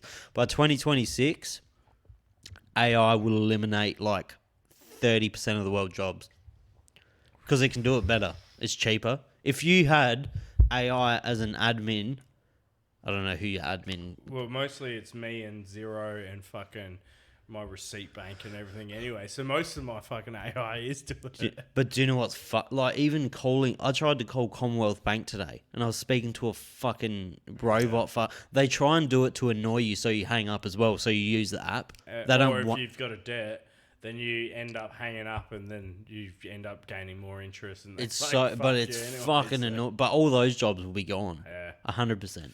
yeah, fucking oath they will. Did you see that? Do you know that Chat GPT shit? Nah, You don't know what that is. what is it? Chat GPT. GPT, no. Fuck you. You are a busy boy, aren't you? GPT, You don't know what that is. no, You don't know what Chat GPT is. no. Oh my god. I'm about to fucking blow your Go mind. on, blow it. It's a website. These people created it this year. It's a AI robot, and you can go on it. You just sign up with your email, Yeah. and you ask it anything, and it'll tell you. But you can go, write me a letter to this person regarding this, but write it like an Australian male that's aged 25 in Australian lingo, and it'll do it in real time. And then you go, oh, I don't want it to do, it'll do it in a second. And then you're like, oh, I don't want it to sound like that. You can ask it, how do I make this beer recipe? But I want to do this with it. And I want it to have these flavor profiles. And you have to act like a beer professional. And it'll put, dude, do you have your phone on you? My phone might be dead, actually. One sec. I need a piss. Yeah, actually, good call. We'll pause it. We'll pause it right now and we'll take a piss break. And we are back. So Lee just learned about ChatGPT. I'm fucking about to Google this shit. ChatGPT, and so what? So so you have to make a beer based off one of its recipes and call it ChatGPT beer. So that's gonna do it for me, you reckon? Yeah. It'll actually develop a recipe for me? 100%. Fuck me. But you can break down into the science of it and be like, what about this, this, and that, and talk as like an actual. It will talk to you like you're talking to a professional beer maker. Oh god. It'll fucking take my job. That's what I was saying. By like 2026, it's going to take everyone's job that is in front of a computer. You're all fucked. There we go. There's your call. Or because have you seen all the artificial AI art and stuff? Yeah. Yeah, so you can ask ChatGPT to have inputs for the art, and it makes fucking killer art as well. I think they gave ChatGPT $3,000 or $1,000 not too long ago, or $40, sorry, and they asked it to make as much money as it can online, the software, and it went onto a website, but the website had one of those "Are you a robot?" things. Yeah. So it contacted the owner of the website saying that it's a blind man, and it needs to bypass that. And if they could bypass it for him, so ChatGPT it emailed this owner of this website to make him. He lied and said he was a blind man, and it made like $6,000 overnight. And $6,000 right now, they're gonna be fucking. There'll be 6 million. I'm lying about. I don't know all those. It was it was a crazy amount in 24 hours, whatever it was. But I'm making up figures. Yeah. Well, actually, this is gonna be my retirement right now. I'm gonna be retired within 5 years. I'm gonna invest in this shit. They'll still need things to make the beer. Well, not me. I'm gonna fucking make the money off of this by getting money from fucking sites, and then I'm just gonna pay my other guys to do it all for me. Yeah, I'm telling you. And I'm it's telling you. like- If you do a collab with ChatGPT, get it to make a beer. What's the perfect fucking lager recipe? What is it? Bang. You could find it out right now. Do I need to download it? I've got No. OpenAI. You go on Google. OpenAI. That's it. OpenAI. OpenAI. Yeah, that's it. Sweet. That's the company, and you Try need to put your Chat. email. That's it. Try Chat GPT. Yeah, that's the one. Fuck me, this is scary. But once you sign up, are you not like into their little fucking? Oh, you're into everyone's system already. Yeah, you're not wrong. I'll do that, and I'll give you an update on what I get back from that, because I'll make a beer off of that, and then you'll see Shifty Lizard go fuck next level. What have I done? What have I done? I'm excited to finish this now. Yeah. Because I get to try this. You got this one coming up. It's a it's very much a. Let me get it for you, mate. Thank you. There you go. Gabs Festival beer. This is an Is this out yet? exclusive. Nope. Is it coming out? In 2 weeks' time. Nice. So probably good timing, I would imagine. Yeah, because this will come out on Friday. On the 2nd. Yes. Yeah. Yeah. So this will be it'll release the following week. So this is your little sneak preview of it. Look at that. This is my favourite kind of beer, by the way. If anyone doesn't know. It smells like fairy floss. Yeah. No shit. Yeah. That's crazy. Yeah. So it's an element of sweet and sour. So we didn't want to make. It's meant to be a sour beer. So we didn't want to make it good. didn't want to That's make it so good. super sweet or anything. But Fuck, that's so good. we went fucking. Obviously, you've tried it. Yeah, I've had it. Too It many does. times, It tastes sweet just on the when you just on the back of it. But then that sweetness, like the sourness, just all sort of keeps coming through. Fuck, that's good. It does. It tastes like fucking fairy floss, Yeah, but like not offensively. yeah. So there was this beer was just sort of a creation of mine that I just wanted to fuck around with, and Gabs Festival is a perfect opportunity to go really bizarre and have a bit of fun with it. And this one here was just like, I just spent a bit of time doing a bit of research into all the flavorings and all that we can contribute to it. Like, it's not your everyday beer. Like, there's flavoring in there. But This beer is like... these beers are not for everyone Nah, as well. nah, definitely Like, not. Sour beers are fucking already cutting the market in half Yeah. because people don't love sours unless you're yourself or Melbourne hipsters and that love it as well. I love a good sour, but they're not It's just for everyone. it's a nice break from a beer. Yeah. Because if you hammer beers so much, eventually you want a different drink, but you don't want to drink spirit. Yeah. Like it's perfect because I don't like cider that much. It's too sweet. But that's fucking really nice, man. Yeah. So, How many percent? Oh, fuck, I went to go grab the can. yeah. So labels are literally only actually hitting us tomorrow. Do you make all your labels? Yeah, so everything. So my graphic designer, one of my best mates. So me and Danny grew up in the hub. So you hub boys? We're South boys. We're hub boys. Yeah. How old are you? I'm 37. Just turned 37. Happy birthday to me. It was last Saturday. So. Happy birthday. It was. So we grew up. Where hub was just like our stomping ground. All group of mates. Did Dunks grow up in hub? He's too? hub boys. Yeah, that's how we knew each other. So he was really good mates. So I'm mates with I've got one of my best mates is Ben Nisbet, and his brother is Todd Nisbet, and Todd Nisbet is like a young footy player, and that was really good mates with Dunks growing up. And Dunks was a younger lad of our that saw us growing up and that. So as we all grew up and that, we sort of got to know Dunks a little bit. So that's For anyone who doesn't remember Dunks, we did a podcast together. He probably had the first podcast in Adelaide that I know of. Yeah. Dine with Dunks. Dine with Dunks. Dine It was a with good Dunks. intro. It was well. a fucking good podcast. I don't even know where he got that fucking intro. Do you know I bought all of his podcast stuff off of him? Did you? Yeah.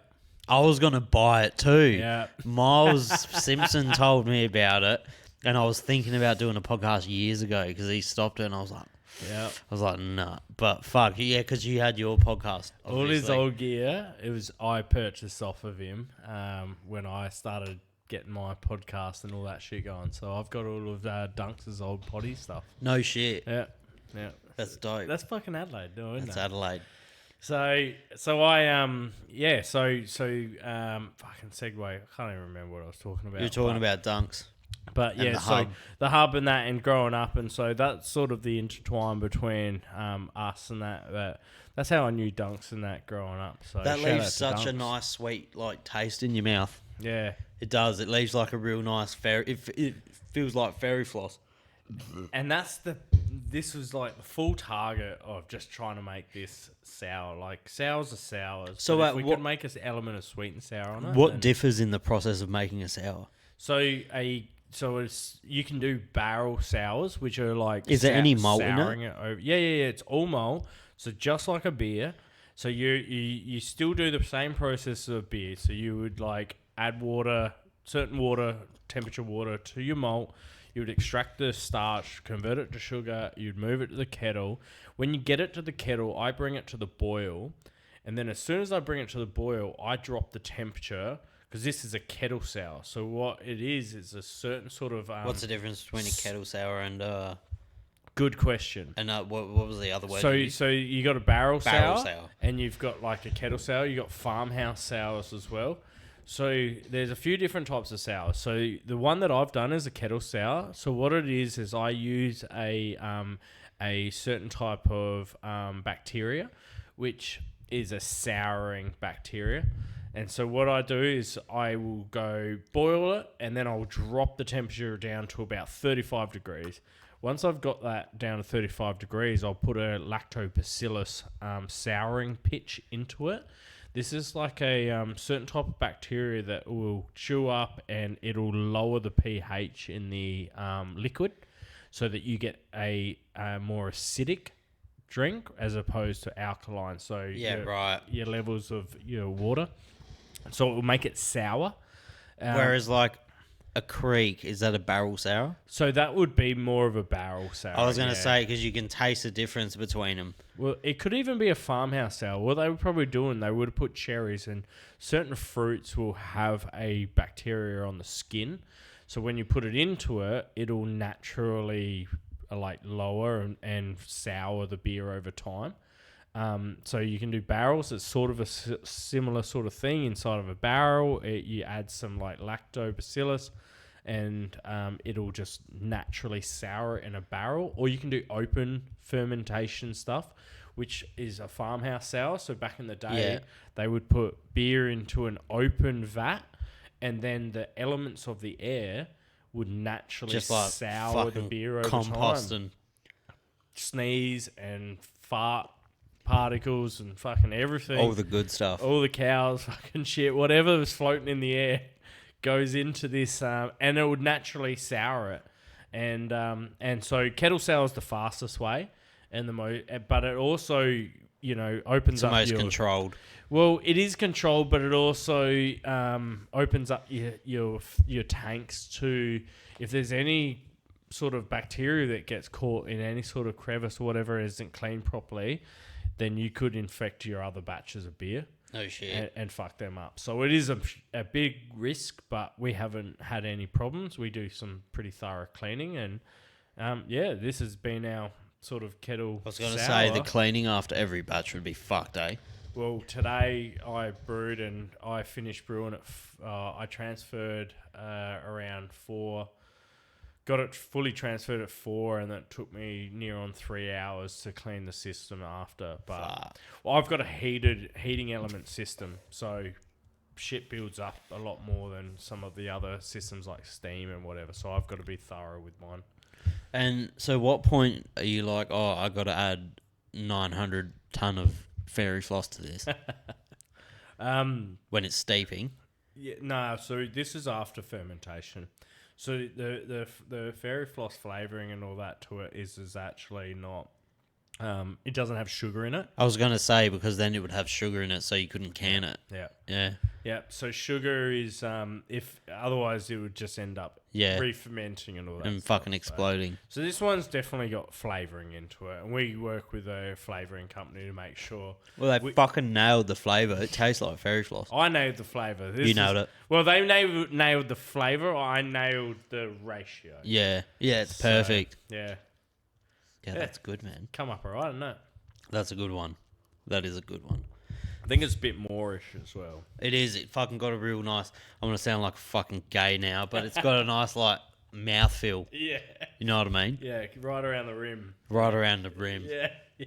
But yeah, no, it's good. Do you have time for like anything else in your life? Not really, man. No. Not really. Sports, anything. You've seen that. I used to play footy I used to play at the Valleys and that, and I used to play at Westies for a while before I left to go to the UK. And then I came back. I got back into footy for 2 years. I broke 4 ribs. I was trying to build the business up, so I had to quit it because I knew that I'd just... Small business and fucking sport don't go hand in hand. Nah, not even close. And I'm getting old now, so... You know, it's I play a bit of golf, bit of lawn bowls is always good for me. I am turning 30 this year, and I was thinking about maybe it's time I got into golf. It's a fucking plus 30 sport. If you're not already in golf, you got to get into it quick because otherwise you'll become just a hack. So you'll hate golf because everyone hates golf. Even golfers hate golf. I used to love getting out and going on the buggy. Yeah, that's about it. But it's a nice day out. Yeah, we need to get a buggy with a fucking keg on the back, and we'll be sweet. That's all right. When you get your dream property, you can build like a 6-hole. Yeah. And do buck shows. Have you seen Rory McIlroy's fucking back garden? No. It's like a fucking mini golf course. Like he's literally got a fucking... He's got like... I don't know if it's like it might be 6 holes or 3 holes on that.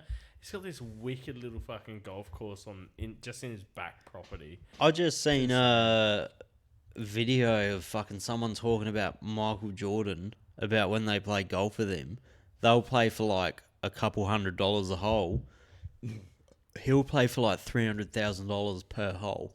Well, when you've got... That's like $3 in his wallet per hole. You pay $1 on a par 3. $100,000 on a par 3. Do you play for money if you go out? Only if we do par 3s, yeah. Sometimes we'll do a dollar on a par 3. Par 3 means you have to get it into the hole in 3. It's closest to the pin. Closest to the pin in 3. Closest to the pin. So if you land on the green, whoever's the closest to the flag wins everyone's dollar. But what if it's like a par 4? Nah, we don't normally do all that stuff, yeah. The only golf course I've ever been to is Marion's. They got a 9-hole. Yeah, fuck, I haven't played Marion in a long time. I think it's more for useless cunts because it's like it's really easy. If you play the pat, you just get the stench of shit all day long. So where is it? The Paddawalunga. That's right out, right near the bay. So you know where the airport is, and you got that golf course on the left, opposite Harbour Town. The best one in Adelaide's up in Westies, isn't it? The one that just got played on is Grange. Grange was the live golf. Grange. Where it was just like fucking got electric. Did you watch any of that?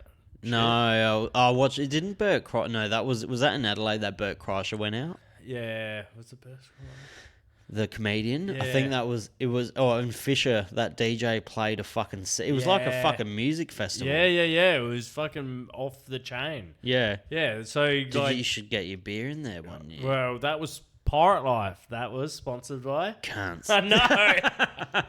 Dogs. Let some get off my turf. Yeah. Fuck. Dude, how about this? What's the best beer?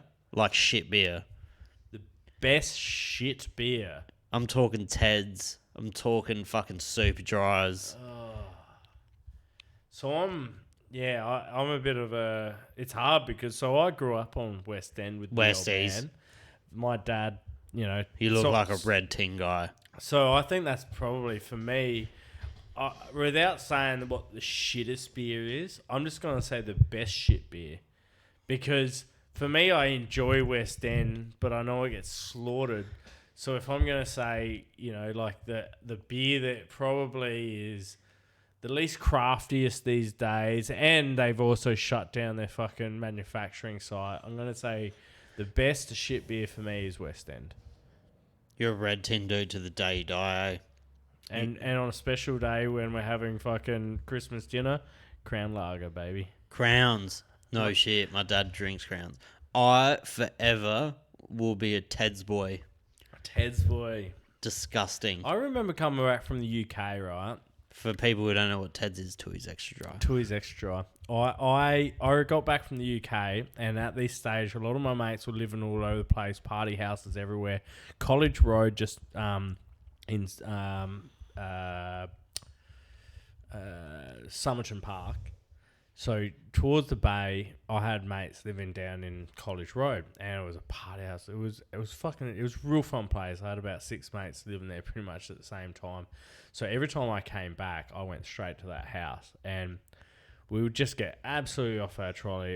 It was beer pong every fucking night. There was some sort of party going on. It was just like one of those open door houses everyone went to, and I remember I came back from the UK one year, and I went to the bottle shop. I was like, sick, gonna go and see all my mates.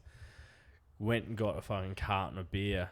I've walked in the house with a carton of Ted's on my shoulder, and they were like, "What? Who the fuck are you? What do you think you're doing?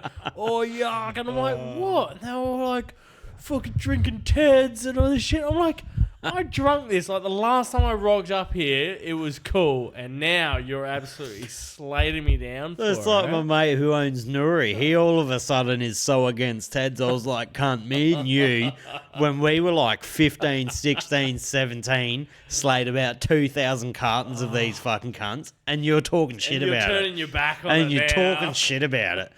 If I was going, the most trash beer that I frequent now is Great Northern. Yeah, probably say that.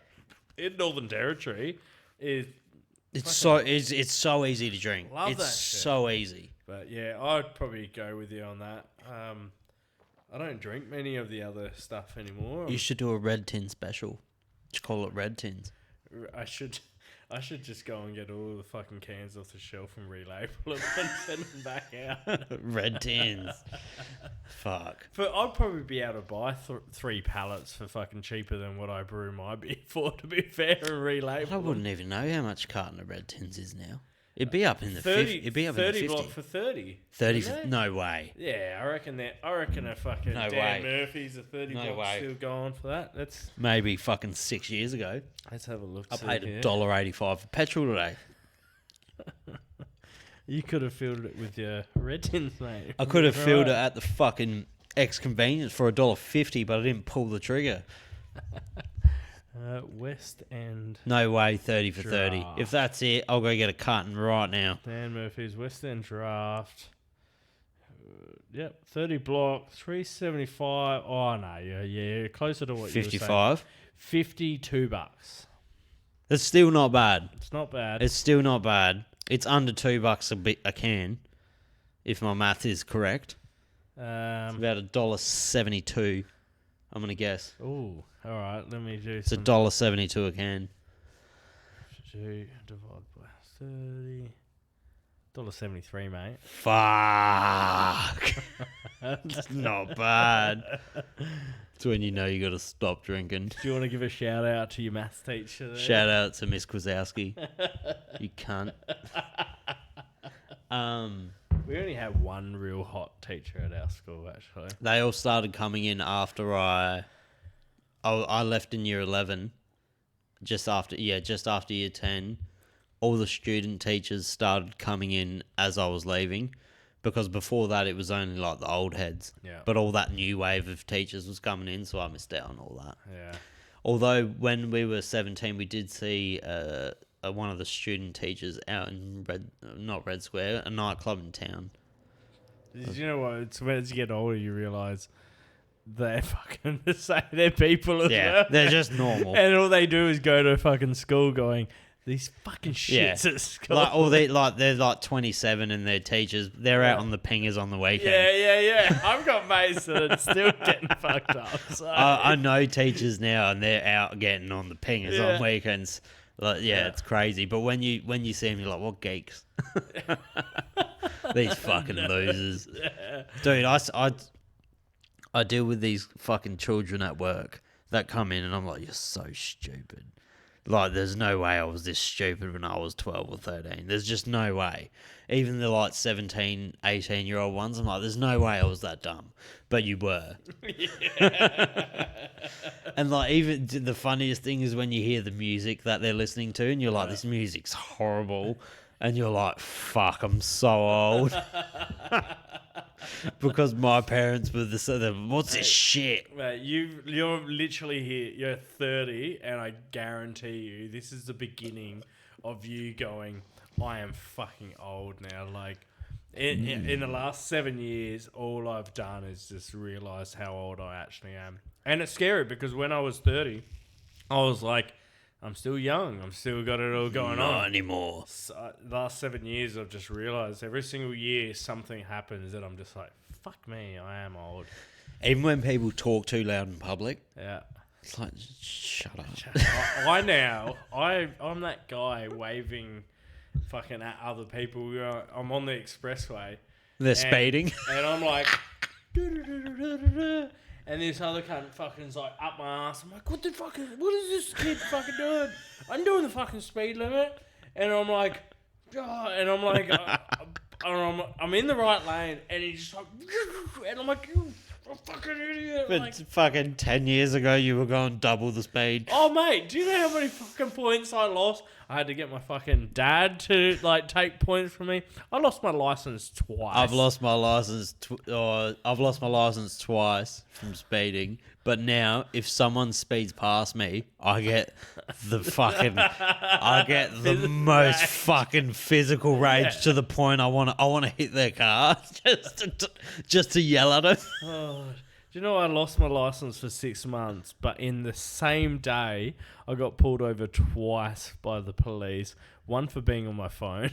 Second one, I was stoned as fuck, but I also didn't have a license in that whole day. So, but when I went back to court, I had 2 jobs, so I managed to convince the judge that I needed to keep my license now because I had 2 jobs and I was a really good boy. So, I was a bad kid. I've done some bad shit. It's fucking hilarious though when you like just see kids and they're just doing shit and you're like, just fucking stop. But why aren't you in school? Yeah, go in Why aren't you school. in school right now? It's bloody 11 o'clock. You shouldn't be at Colonnades. And the fucking slang, Yeah. the slang.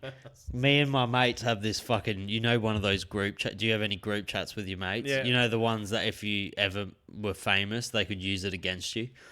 Like, my friends have this, we got this group chat and it's usually about MMA and UFC and shit, but the amount of shit we talk in it, I've told them openly, like, if the podcast ever does anything, I'm leaving this group chat. and you all have to delete all the messages. And we've named the group chat No Cap because we were saying, like, we was at the shop once and I was talking to one of the staff members and they said to me, No Cap. And I was like, what's that? And they were like, it's just like slang. And I was like, what do you mean? Like, what slang is it? And they were like, it means no bullshit. And I was like, no cap. And they were like, yeah. And apparently that's a thing now. And just even how they talk, I was like, fuck, I'm getting so old. The UK for me, the biggest one was that, the bird that I was with, she had 2 brothers, and one of the brothers actually became cool, and he just blossomed into a cool well, dude. you could see it coming. He's a bit of a hustler as well. He sort of makes some money and whatever, but he came back one day and we were talking about people and I don't know what it was, but he like some chicks and he just went, oh man, that chick is Butters. And I was like, what? What do you mean Butters? What? She's spreadable? Like, where are you going with this, mate? Like, what does Butters mean? He's like, she's ugly. And I'm like, how does that fucking mean Butters? Like, Butters and I ugly. would have thought that would have meant, like, cute. Yeah, no. Butters is basically, she's like fucking fugly and horrible. So, Yeah, UK slang's weird. I remember when those boys came down, the one that we convinced that was Gaz's brother, he used to call girls like skets, which means like sluts. There you go. But the sket, what's that? Like they just make stuff up because they're bored, though, I guess. And as you get older, I love a good sketch. But fucking yeah, it's a weird. It was just getting old. Such is life, mate. Such is life. It's where we're at. Where we're at. This is the one I'm excited for too. Well, this one's a bit more of a. It should have warmed up by a bit now. Yeah, it's not ice cold. Condensate a little bit. This is more for my age because I'm old now. Stout. Yeah, it's not a heavy chocolate stout Guinness or anything like Guinness is one of my favourites actually, but I like the older Guinness and black. that. Need to get a fire in here, mate. Yeah, I'm working on fireplace. it. Working on it. Put our slippers on. Do you know what I really want? I wanted to drill holes under the table and put beer taps. It's doable, mate. Yeah, because you can fit a counter. You can probably fit a single door fridge. I could fit one keg under here Yeah. easily between the legs of the guest, and I'd put it here. I would save you. Well, if you did a tap, it'd save you the trouble. Don't put a fridge. You wouldn't need one. Little beer chiller. You'll get What's the difference? Far better because the fridge can be inconsistent. And you got to make sure you've always got like. What's the difference? What's a beer chiller? Is it just a beer fridge? chiller? It's a little cooler that has coils in it. You fill it up with water, and then it just basically builds an ice bank or a glycol chiller. Does the keg sit in it? You would put a little keg. Nah, it doesn't sit in it. It sits to the side of it, little gas cylinder, and then you basically the put a connector on it, runs through, goes through the chiller, and then comes through a beer line underneath the table. Is it in glass? Nah. So how would you do it under here without knocking it? You'd put it over there. Oh, no shit. Yeah, or you can even run it from the side and just run beer lines under the ground. And then No straight into shit. it. Yeah. Yep. What's the best way to pour this? On an angle or straight up? Nah, just like you'd normally pour a normal beer. Just Normal beer? get it in there. You'll see the depth and darkness and the beauty of this sensational beast. Fuck, you can smell it straight away. So we put a heap of cocoa nibs and cocoa powder into it. Do you put any? Is there any sweet in there, or is it like dark chocolate? No, I don't think I'll put anything. Touch of lactose in it to sweeten it up, but you won't get a hell of a lot of lactose on it. It's just a nice balance, like just for a start beer. It's just a nice balance. That's fucking good. Just a nice balance stout. That is, and it's not heavy. Yep. It's what are we sitting at? 6%. That's still 6%. Fuck, that's good. Yeah. It's almost in between chocolate and coffee.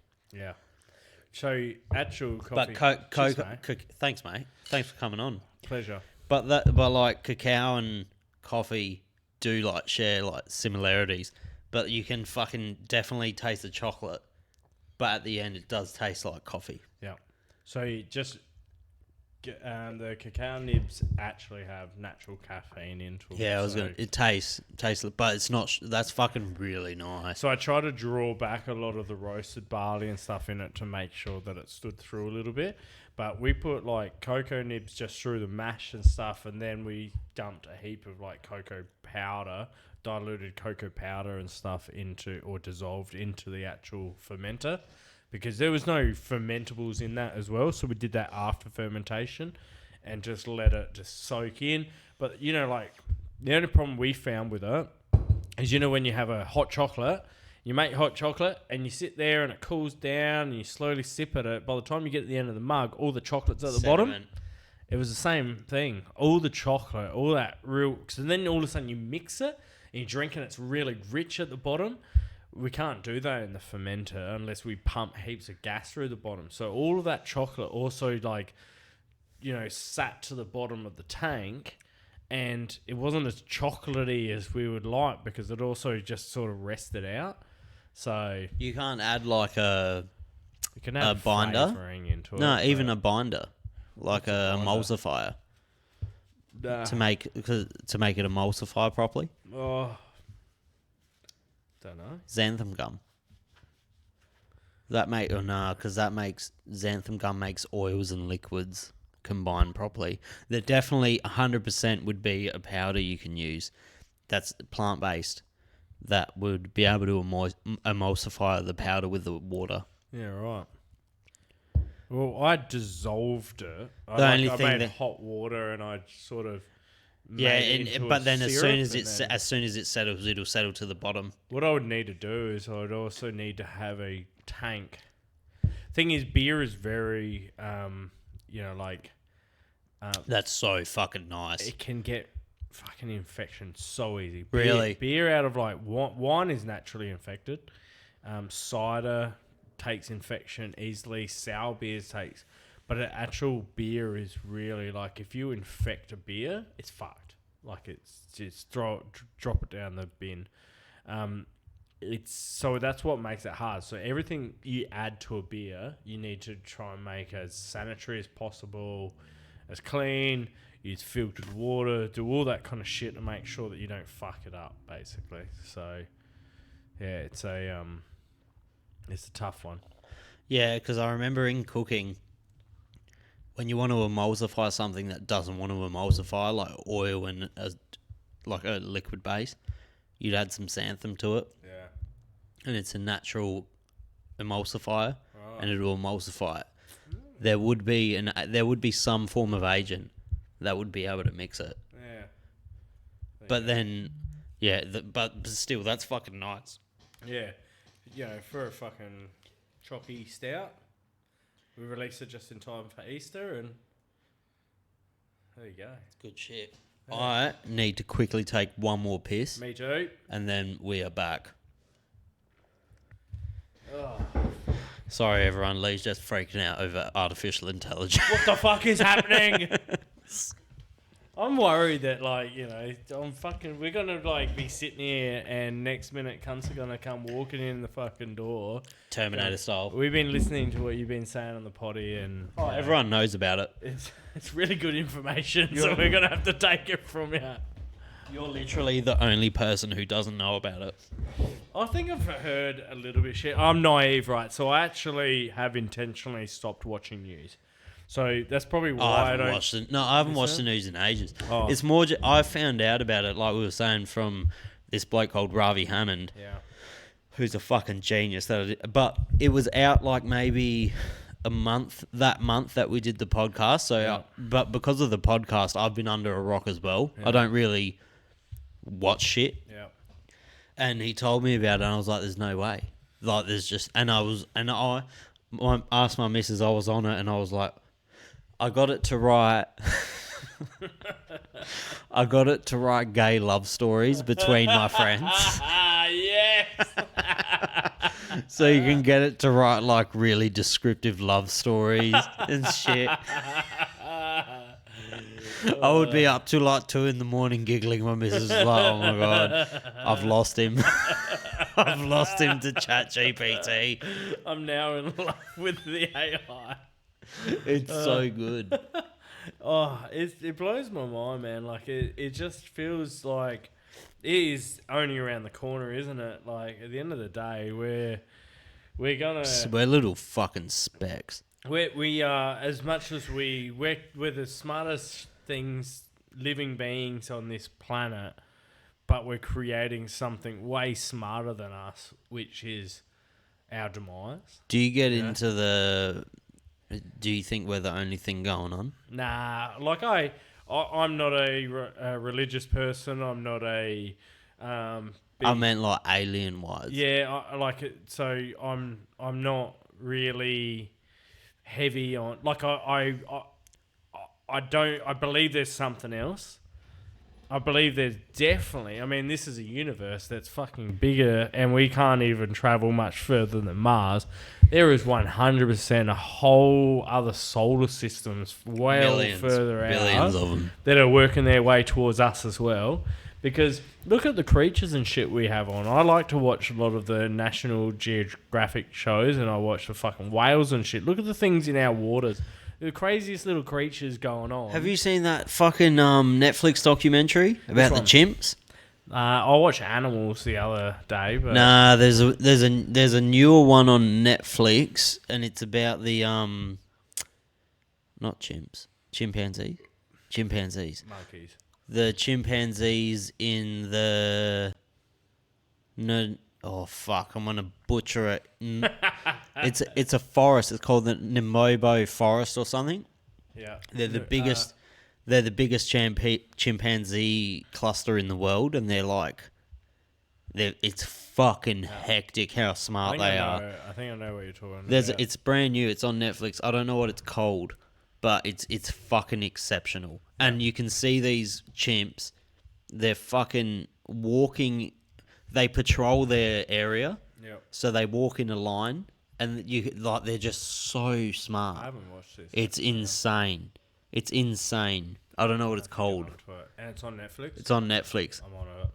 It's so good. Yeah, well, this is just the intelligence around us. Like, we are, not only are we developing, but the actual creatures around us are developing. The ones that are becoming extinct are because they can't keep up. Like, I hate seeing extinction, but there are also animals that can't, cope with, and they're not predators. They can't cope with their surroundings and stuff. So yeah, if it's humans don't fucking shoot them out. Well, the humans are also the ones trying to actively nurture all this kind of shit. But there's a lot of humans also are putting their resources into some shit that doesn't matter, when there's a lot of shit that does matter in that. But then there's also a world of fucking hate and crime and all this kind of shit. So the world's fucked up, basically. But at the end of the day, the evolution of some of the fucking things going on is insane. Yeah, it's crazy. And the humans are also going to be the rise and demise of their own doing. 100%. Which is back to the AI and shit, which is where it's fucking going to be.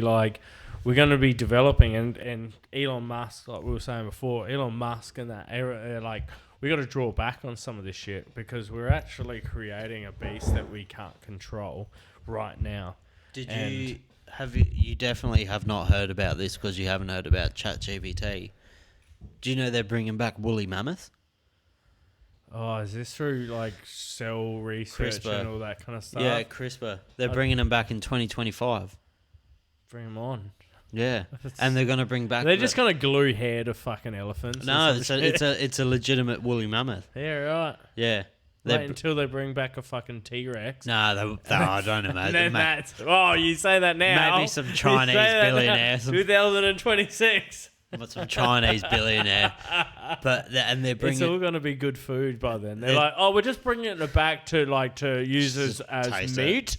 And then you're going to realise that they're harvesting them in fucking China, and they've been doing it for fucking 10 years already. And then before we know it, one's on a fucking ship destroying the world. I've seen Tyrannosaurus Park or whatever it is. Jurassic Park. Park. That's one. Tyrannosaurus Park.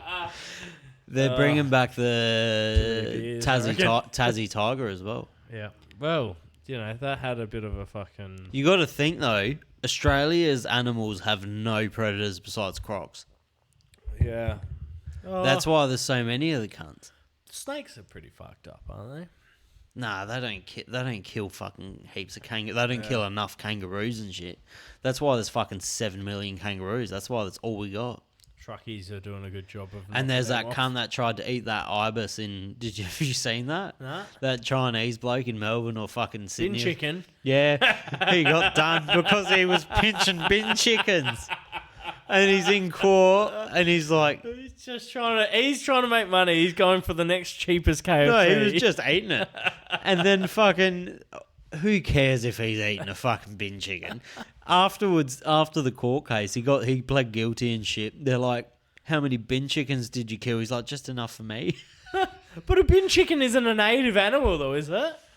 So fucking let him have it. People got so upset over it. I'm like, fuck, let the cunt eat. We're eating normal chickens. It's all these other animals that we're eating. Let him eat. We had a conversation. Exactly. If he living off the land. If he got close enough to catch one of those cunts, yeah, you can't catch. They're really hard. He's struggling to get into fucking Hungry Jack's to get a feed. If he can get a bin chicken and sort it out and not die from eating that, they look alright. I reckon they'd be alright to eat. I've eaten pigeon and shit. I've eaten. I've eaten frogs.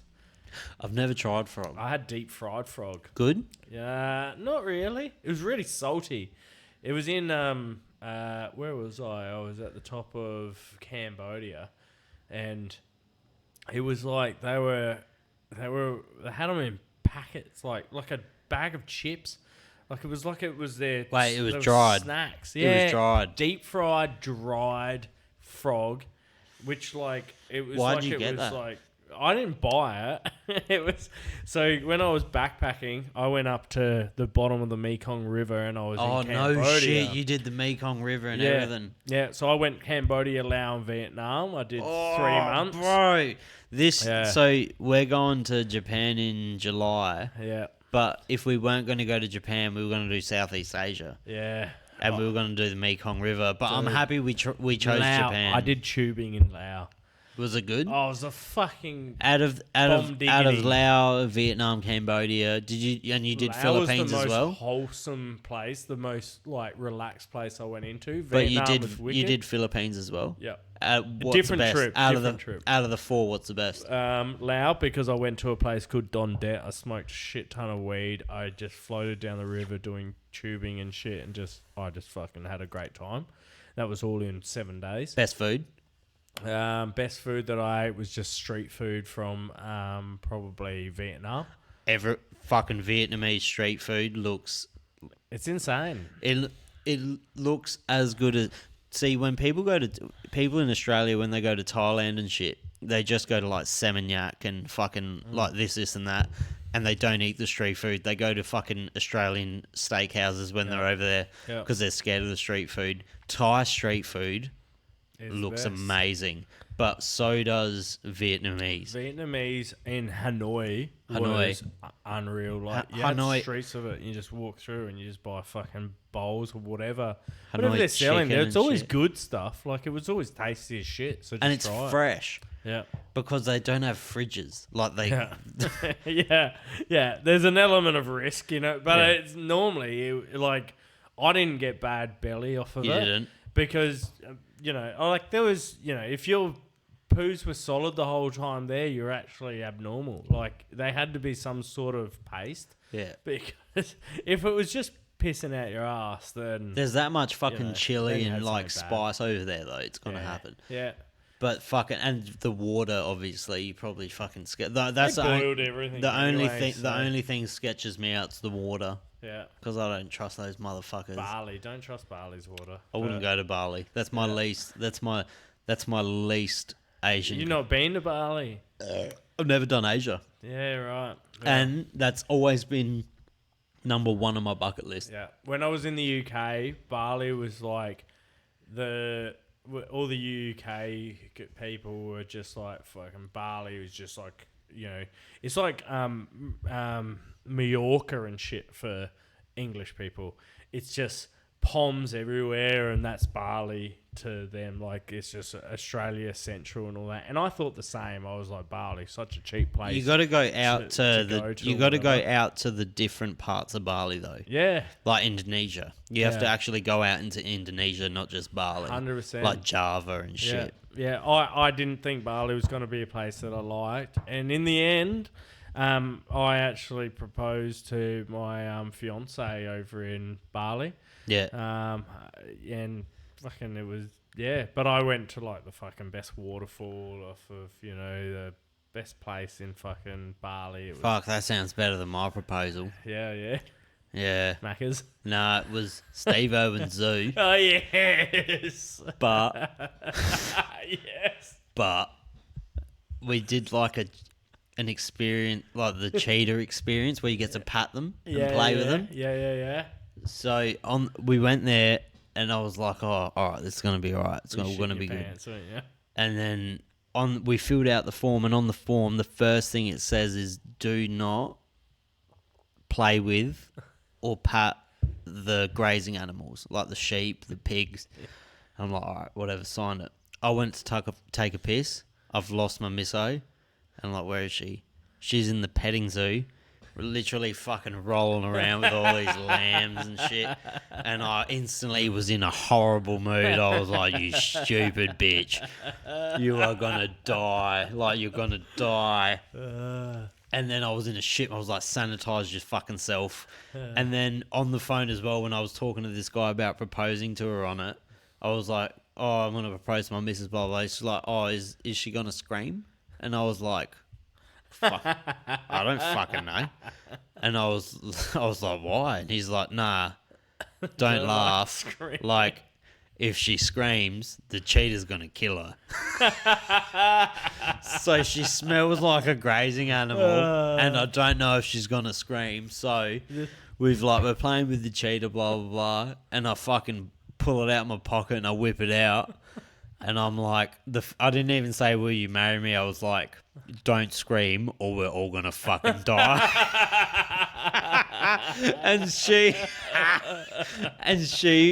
She's scared of bugs, so she thought there was like a mosquito. She didn't see the ring, so she thought there was a mosquito on her. So she's like, what? And she's fucking hitting it off.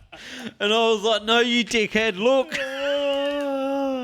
But it was lovely. Besides that, it was really nice. Hey, look, that's a memorable like proposal. Yeah, there was 2 random fucking people there. They thought it was hilarious. It was good. Yeah.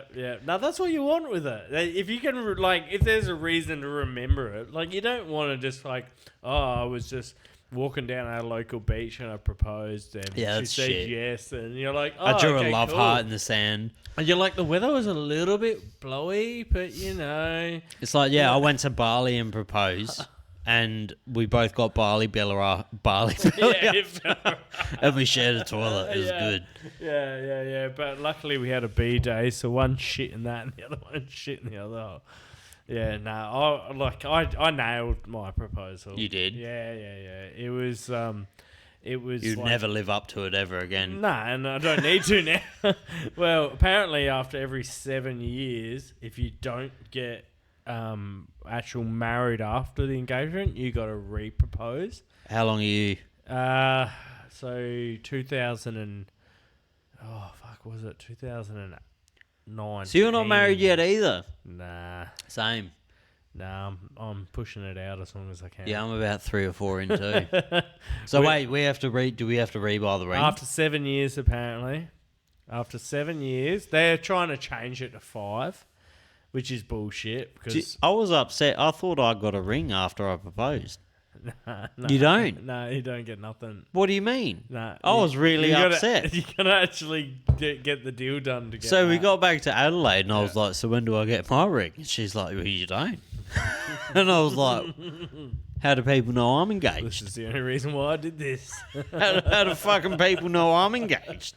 Yeah, but that's the thing is you can still live a single life for years to come. Oh, that male privilege. Yeah, no, I'm stretching it out. Well, we're talking about getting married over in like fucking Fiji. And That's shit why like I was that, thinking of a destination wedding. Hopefully, no one comes. I'll probably end up getting married back in Bali in the exact same spot I fucking proposed to her. But that's not bad. It was down a pretty steep fucking hill. Have you done a waterfall? Have you done Japan? Nah, I haven't. Nah. Everyone I know that has been to Japan has said it's their that's the country. That's got to be. But it's just. I'm just trying to go cheap. If you might Japan's, go, fuck, that's Japan's insane. not that expensive. Yeah, but is it like the travel, getting your family over there, doing all that shit? It cost me $2,400 return for both of us. Yeah, for both. Both. That's pretty good. That's Thailand at the moment. Yeah. Accommodation, if you want to cheap it out with Airbnb, $2,000 for the 2 weeks we're going. But you got to go. You got to try and food's cheap. It up a Food's bit, cheap there. If you're having a wedding, food's cheap. Oh no, I'm talking just holiday. Oh yeah. Just holiday. Food's cheap. Yeah. It's so good. Yeah. But it's on the hit list. The most expensive thing's the transport. If you want to catch the bullet train and shit, it's expensive. Shit's fast, isn't it? It's almost dollar for dollar with Australia besides food and drink. Yeah. So it's not expensive, but it's not cheap. It's not like fucking Southeast Asia cheap anyway. Yeah. My missus is dirty on me because she really wanted to go to the Philippines. Yeah. Philippines is pretty It's like, it's a different thing. It's fucking like scary in certain parts because they're Big ghetto. Fucking, oh man, it's fucking crazy. I've watched shit. I've seen people get killed in Vietnam. Really? I bought a motorbike in Vietnam and I travelled it for a month. I travelled from north to south on a motorbike. I saw one person get killed by a bus. I saw one kid get fucking killed by a group of 20 kids on scooters with a fucking giant post and beat the shit out of him on the side of the road. I've seen like bashings and all that shit in rural parts of fucking Vietnam and Laos and all that shit that I was like, what the fuck is going on? But I've also drunk rice wine at fucking 9 a.m. just trying to fill up my fucking motorbike full of fuel with a town that turned from 5 of them into 30 in the space of 5 minutes. And then I ended up there for 2 hours just drinking rice wine before I ended up fucking driving on to the next fucking place. In these countries, they're the nicest people, but the value for life is a lot less. Yeah. Yeah. Like there's a lot less value for life. But their value for life, they don't know anything more. I suppose they don't know anything more of it. It's a hustle over there. Everyone's got a hustle. This was Tet as well. So Tet is like fucking Chinese New Year. And it was like, so they shut down lots of shops. So actual families travelled into different fucking regions, which only happens like probably once a year where they majorly do it. And so they shut down heaps of shops. Traffic was fucking insane. This is like four lane roads where all fucking people trying to drive out of the fucking town all drove on the same side of the road. And for 4 lanes when other cars were coming at them, and then they were like fucking beeping and like struggling to get out. And you're like, if you just stayed in your 2 lanes and let those 2 lanes come in, you'd all get out and in at the same pace. But I've got fucking photos of where they just went, oh, fuck this shit. And then even 4 lanes, they went, oh, somebody can get over here and go around this car. So they would all just start trying to get around each other. And if you took it from a fucking, like, from an aerial shot, it was like the worst game of Tetris you'll ever fucking see. But they couldn't just, like, figure out why they couldn't get anywhere. But they just should have just stayed in their own lane, and they would leave their town and come into the town as, you know, pretty fucking hilarious. Pretty well. So, but they are like, they shut down everything, and all the families went down. And then this is like rival gangs and kids that don't hang out in each other, and they don't care about whether you're fucking 14 years old and, you know, you've got a family. They're like, fuck you, I'm going to kill you. All my mates want you to die, and that I'm going to kill you. And literally, when I met an American fella, and we were like probably about 11 o'clock, and we rocked up, and we were like, fuck, we're hungry. We've been riding since 8. And then we stopped in this town. We had a couple of bowl. We had like fucking tofu, like pho and whatever. And we've just like... Pho would be so insane. Fucking good over Banh mi, pho. It's not the same here, is it? Nah, it's not as good. Banh mi's are pretty good because the crackling's better here when they do a fucking like a pork crackling banh mi. But the pho's just you not can't as good. compare. Yeah. So we left the town. We like got on our bikes. We went 5 minutes and we were into the central town. Then we had to go past it and keep riding. So we were just cruising through, and then next minute shit just kicked off, and we saw about fucking 10 bikes with like kids with their girlfriends and all this shit on the back. They're like 14, 15-year-old kids, maybe younger, all on scooters. And we're like, what the fuck is going on? And next minute, they're just chasing this one kid on a scooter, and then just like got him like in the main street into this fucking driveway. And next minute, like there's this one kid with a fucking like 2.5 meter post, and 2 of them are just fucking plowing into him.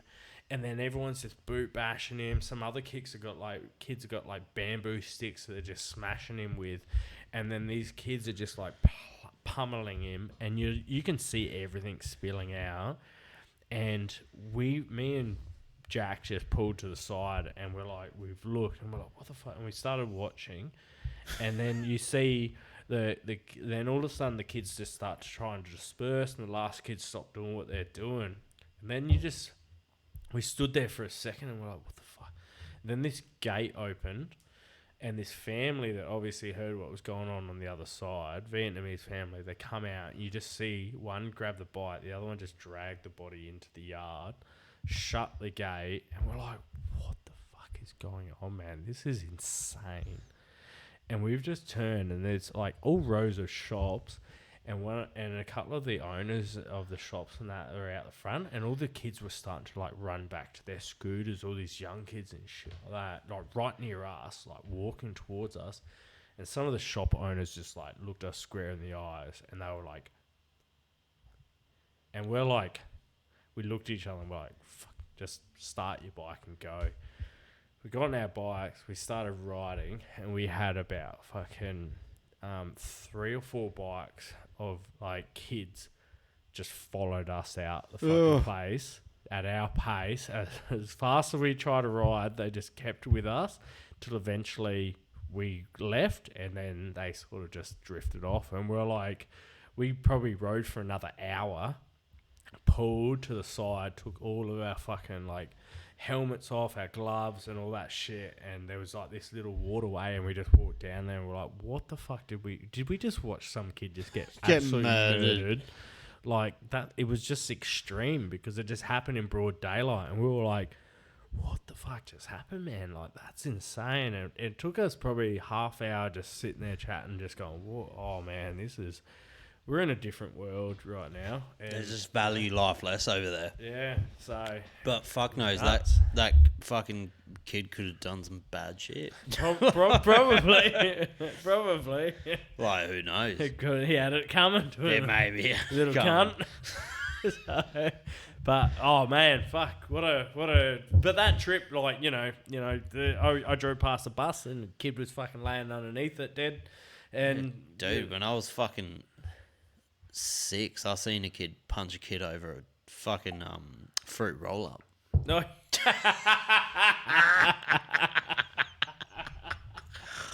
He's just fucking Jimmy Nelson. He just fucking walked up. No, I made that name up. Just walked up to a kind of roll ups are good, man. Yeah, roll ups are good. Roll up flavored sour. You can turn anything. Cotton candy roll up. That's what we need to make. Yeah, for sure. That was a fucking good one. Yeah. I won't keep you too long. I appreciate you coming on. Do you have anything you want to shout out that's coming up? Get out to Shifty Lizard, Wollonga, 33 High Street, Wollonga. Beer and Barbecue Festival's coming up. July 13, 14, 15. Something around there. Might be 12, 13, 14, whatever. It's always a good fucking event, man. Just beer festival, people drinking and whatever and having a good time. Lots of smoked barbecue meats.